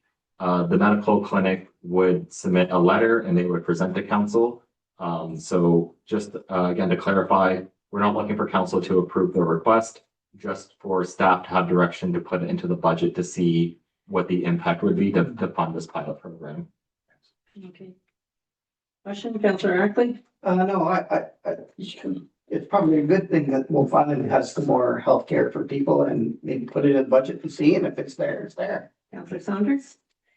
I would look to the Wolf Island councillors, get us some perspective if that's a good idea pursuing or whatever. So Councillor Holton? I would like to see us put some funding into it. I'm not sure whether we can foot the whole bill, but I know they're pretty excited that they think they can get somebody, so I would like to see us take as much of this and with staying within budget and put it towards medical clinic. Councillor Jablonski? Thank you. I can add a little more light to this, actually. We had checked out the cost for having a nurse technician 4 hours a day, every day for the entire year was $40,000. So what they're asking for is an extension of 17,500 on top of 12,500. They'll cover the rest of the 10,000 to make it to 40,000. So our part in this is not the full cost, it's a partial cost. Okay. Well, it's 75% of the cost. Yeah, but just to be clear, since you do sit as the council's representative on the board map, and I haven't seen any of the books per se for the group. And I know that there's other groups on WolfMet that don't come to council because they do self-funding, and certainly the medical clinic has done a lot of self-funding. How much is the need in reality in that? Because I've heard rumors of how much there is, and it's not poor. If I may, the fact is that we don't have a nurse practitioner now. This is a minor cost to us to get something in place. If this succeeds, a very good chance the Ministry of Health may help us proceed next year. We have to do a pilot program.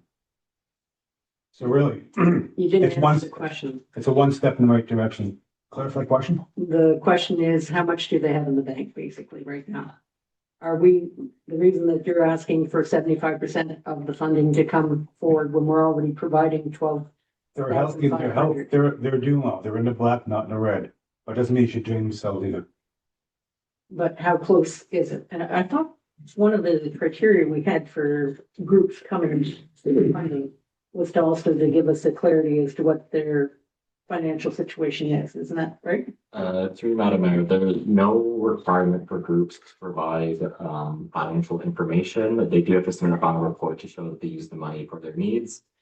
I do know other municipalities do require financial statements.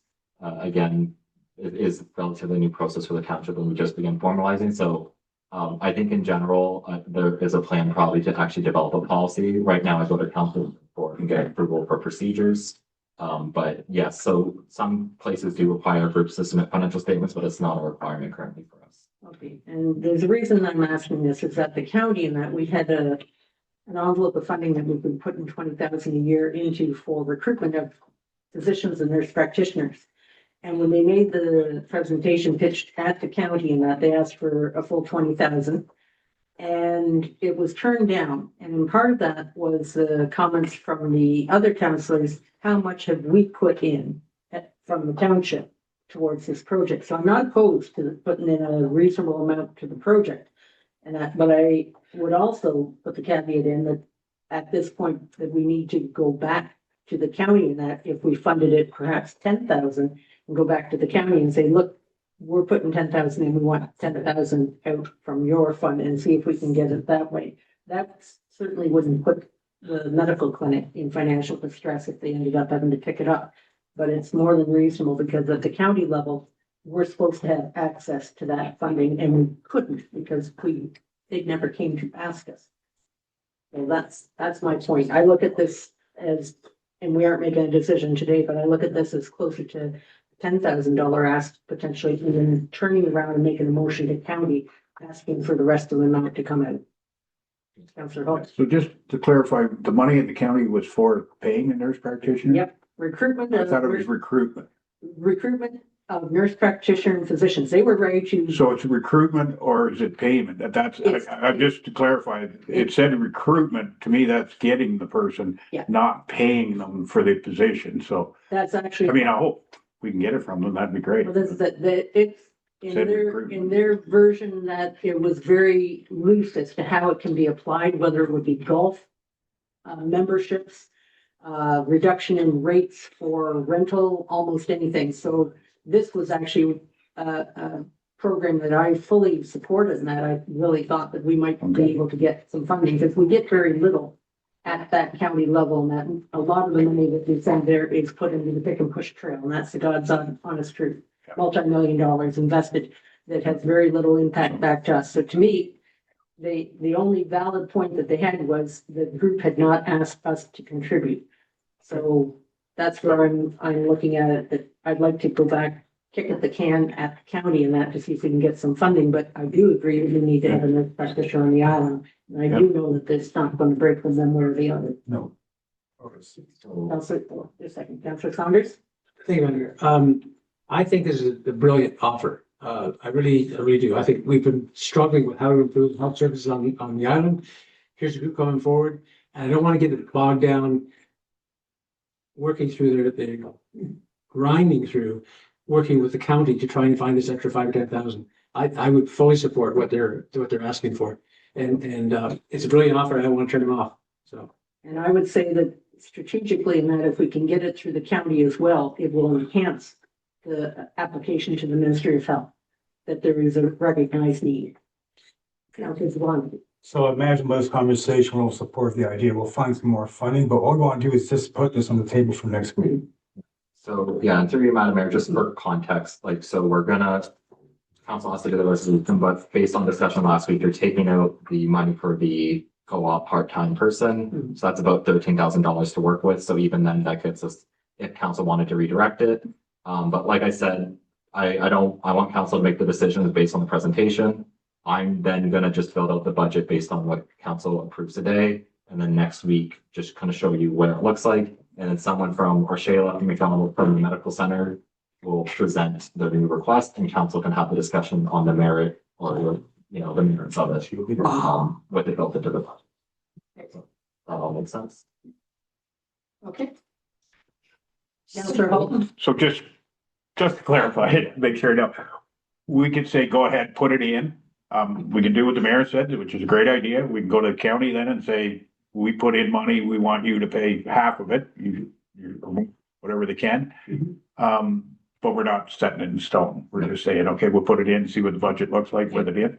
Yeah, so Madam Mayor, with this, we're not confirming one way or another. We are going to go through the community group request we've got so far, and we're going to put a final stamp for the request that we received last Monday. But this request is just providing direction for us to put it in the budget to see where we land. All right, any further discussion? Seeing none, all those in favor? No. I need the dollar amounts. Yes. Off-season has requested $5,000, and that was for the dance production. Dance production. Yeah. So does council wish to grant? Counselor Holton? I'm at zero on that. I think that 5,000 way better spent on our community medical needs, and this is not really an island. My idea goes to island groups that are on the island. This is kind of an off island, so I'm not in favor of that. I'd like to spend the money on medical clinic. Okay, Counselor Jablonski? Echo the same thing. Well, this is a private company. We're asking for materials for their own business, and that doesn't wash with me. So I wouldn't provide any funding. Nice try, but no. Counselor Ackland? I'm with Counselor Holton. Counselor Saunders? Agreed. Okay, so that's pulled out. Perfect, thank you. The Wolf Island Community Medical Clinic, as it stands, they requested $12,500 at the November 24th council meeting. For their own operating costs, so not having anything to do with the pilot program. Okay, any discussion? Counselor? Have we approved this before? Yes. Yes. Every year. One question. Okay, all those in favor? For the 12.5. Thank you very much. Feral cats, I apologize, I don't know what that amount is. Okay. It's not 1300. We all want to get that. And Counselor Ackley? I think they're doing a great job And for minimal cost. 98% of the money goes straight into their production. Yeah. They're doing a great job. Counselor Holton? I will give my same every year. They're going to lose it because you guys are cat lovers, but I don't find the program very effective. They started with 700 cats and they still have 700 cats years from now. There's a solution that nobody wants to discuss, but that being said, I would say my piece. I would cut some of that and give it to the medical clinic, but we'll vote on it. Okay, all those in favor of the full 17 or 1,500 going to the feral cats? Carried. You convinced me I didn't. Early years, I'm not sure how much. 5,000, last year we approved 6,000, so the request did go down. They changed people. What was that again? So I believe based on the letter, they provide childcare services on the island. And this is to fund staff for that, I believe. The letter should be, Yeah, it goes right into the Sacred Heart School. And they used to rent the hall at the United Church, and now they rent space, or giving space, or so it's just salary for this one person that, or the 3 and 4 year old type of thing. And how much was that? Yeah. Just a little follow-up question, I was right down there. How many kids is on it? Yeah, anybody got a good rough idea? Bus loads. One bus load? No, we had 3 bus loads. Oh, bus loads? Bus Oh, loads, that's good then. Yeah, and Yeah. actual kids in Sacred Heart, last I heard was 52. That's not the early years. The early years are over and above that. So. We do produce over there. Any other questions? No. All those in favor?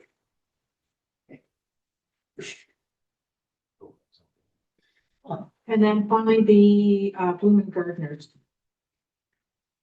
It was how much? Sarah? $300. 300. I thought it was 500 over the day. Yes, yeah, so they still have money left over from the 2024 year, so it's $300 this year just to burn them up to 500. Okay. Any questions? All those in. Oh, yeah. No, just a comment. These folks are doing brilliant work, and it's just fabulous to see folks coming forward, but doing all that stuff for a couple $100. So, comment. And not just out doing it. Yeah. Yeah. Yeah, and the reality is a lot of islanders that beautify their own areas, and that, they take great pride in it. Okay, so all those in favor? 300. Perfect, thank you. Now, I will reread the motion. Moved by Councillor Halton, second by Deputy Mayor Saunders, that council direct staff to proceed with the Wolf Island Culture and Recreation budget as amended with the direction from council for the removal of the co-op position as requested by the Wolf Island businesses, and that the community grant funding is allocated as request, off-season, $0. Wolf Island Community Medical Clinic, $12,500. Wolf Island Feral Cats, $1,500. Wolf Island Early Years, $5,000, and the Wolf Island Bloom Gardeners, $300. Okay, any further discussion? All those in favor? Carried. Moved by Councillor Jablonski, second by Councillor Athey, that council direct staff to proceed with the Howe Island fire budget as presented. Any discussion? All those in favor? Carried. Moved by Councillor Halton, second by Deputy Mayor Saunders, that council direct staff to proceed with the Howe Island ferry budget as presented. Okay, all those in favor? Carried. Sorry, That was we voted to strike the cancers with the. Yeah. Oh, Yes, yes. Oh, Take up your hand, I don't have a question. Yeah, Okay. and we added the on-call to.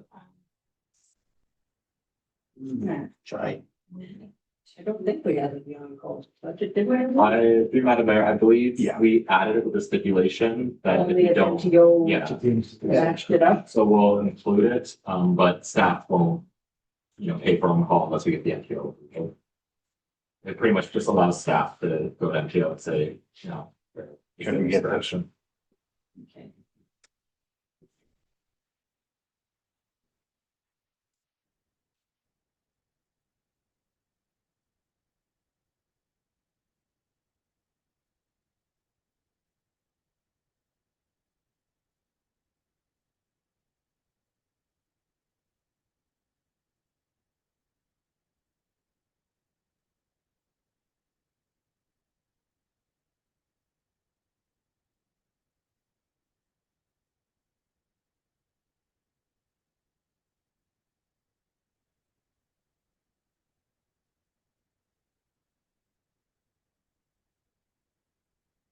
So moved by Councillor Halton, second by Deputy Mayor Saunders, that council direct staff to proceed with the Howe Island ferry budget as amended to include the on-call costs with MTO approval and the removal of the ferry cameras.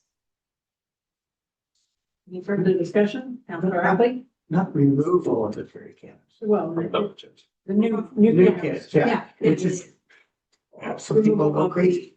Oh, we're moving the. We're still doing the ramp study. We haven't done the- Oh, yeah. Counselor, okay, still doing the ramp study. Oh, yeah, not for that. Any further discussion? All those in favor? Carried.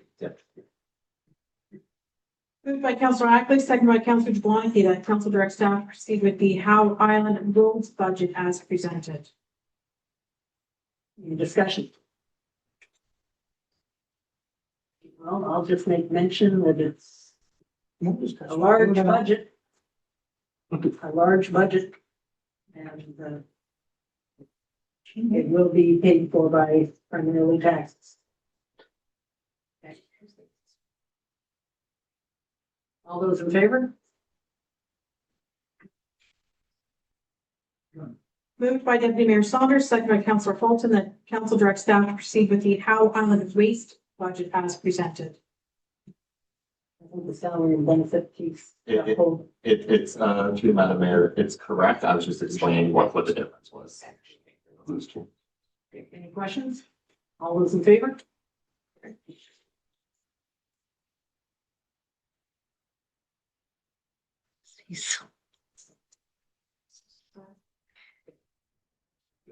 Moved by Councillor Jablonski, second by Councillor Ackley, that council direct staff to proceed with the Howe Island recycling budget as presented. Any questions?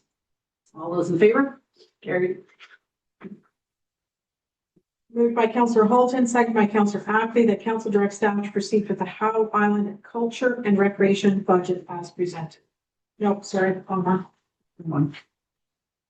Moved by Deputy Mayor Saunders, seconded by Councillor Jablonski, that council direct staff to proceed with the Howe Island culture and recreation budget as presented, and that the community grant funding be as allocated as follows, sorry. So the first one is the Howe Island Garden Bites in the amount of $1,500, correct? Yes, through you, Madam Mayor. So they have a $1,500 request for 2026. I would also ask if we can add in direction to staff to sign an MOU with the group to allow them to use the $500 of funds towards the irrigation They system. actually wanted to be specific on the four hundred Yeah, and seventeen. sorry. They did not want to get a headache. Yes, To be, allow Yeah. for the full payment of the invoice and the. Yeah.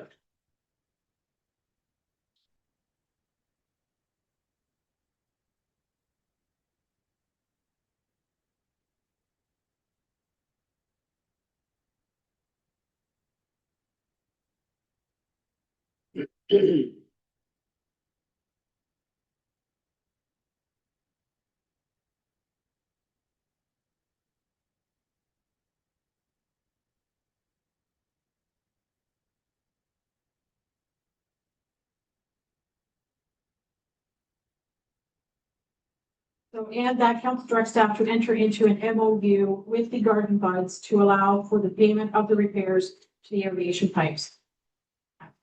The Garden Buds was $1,500 request this year. Any discussion? All those in favor? The Recreation Committee was requesting $4,900. Any discussion? Councilor Ackley? Yes, I mean, just, we are on the rec committee, so can we go with it? Yes, you can, you are in conflict. Yeah. It's no different than, council has to, vote on council remuneration, right? So if you don't vote on it, then Used to be clear, but I don't just trouble. Okay. $8,000 for borough. 4,900, I think. These are all the fees. Legal fees, I was talking legal. fees. We have 8,000 next year to burn up. All right. Just chatting. Anyways, any further discussion? All those in favor? Carried. And then finally, the VON Smart Program at $1,500. Any further discussion?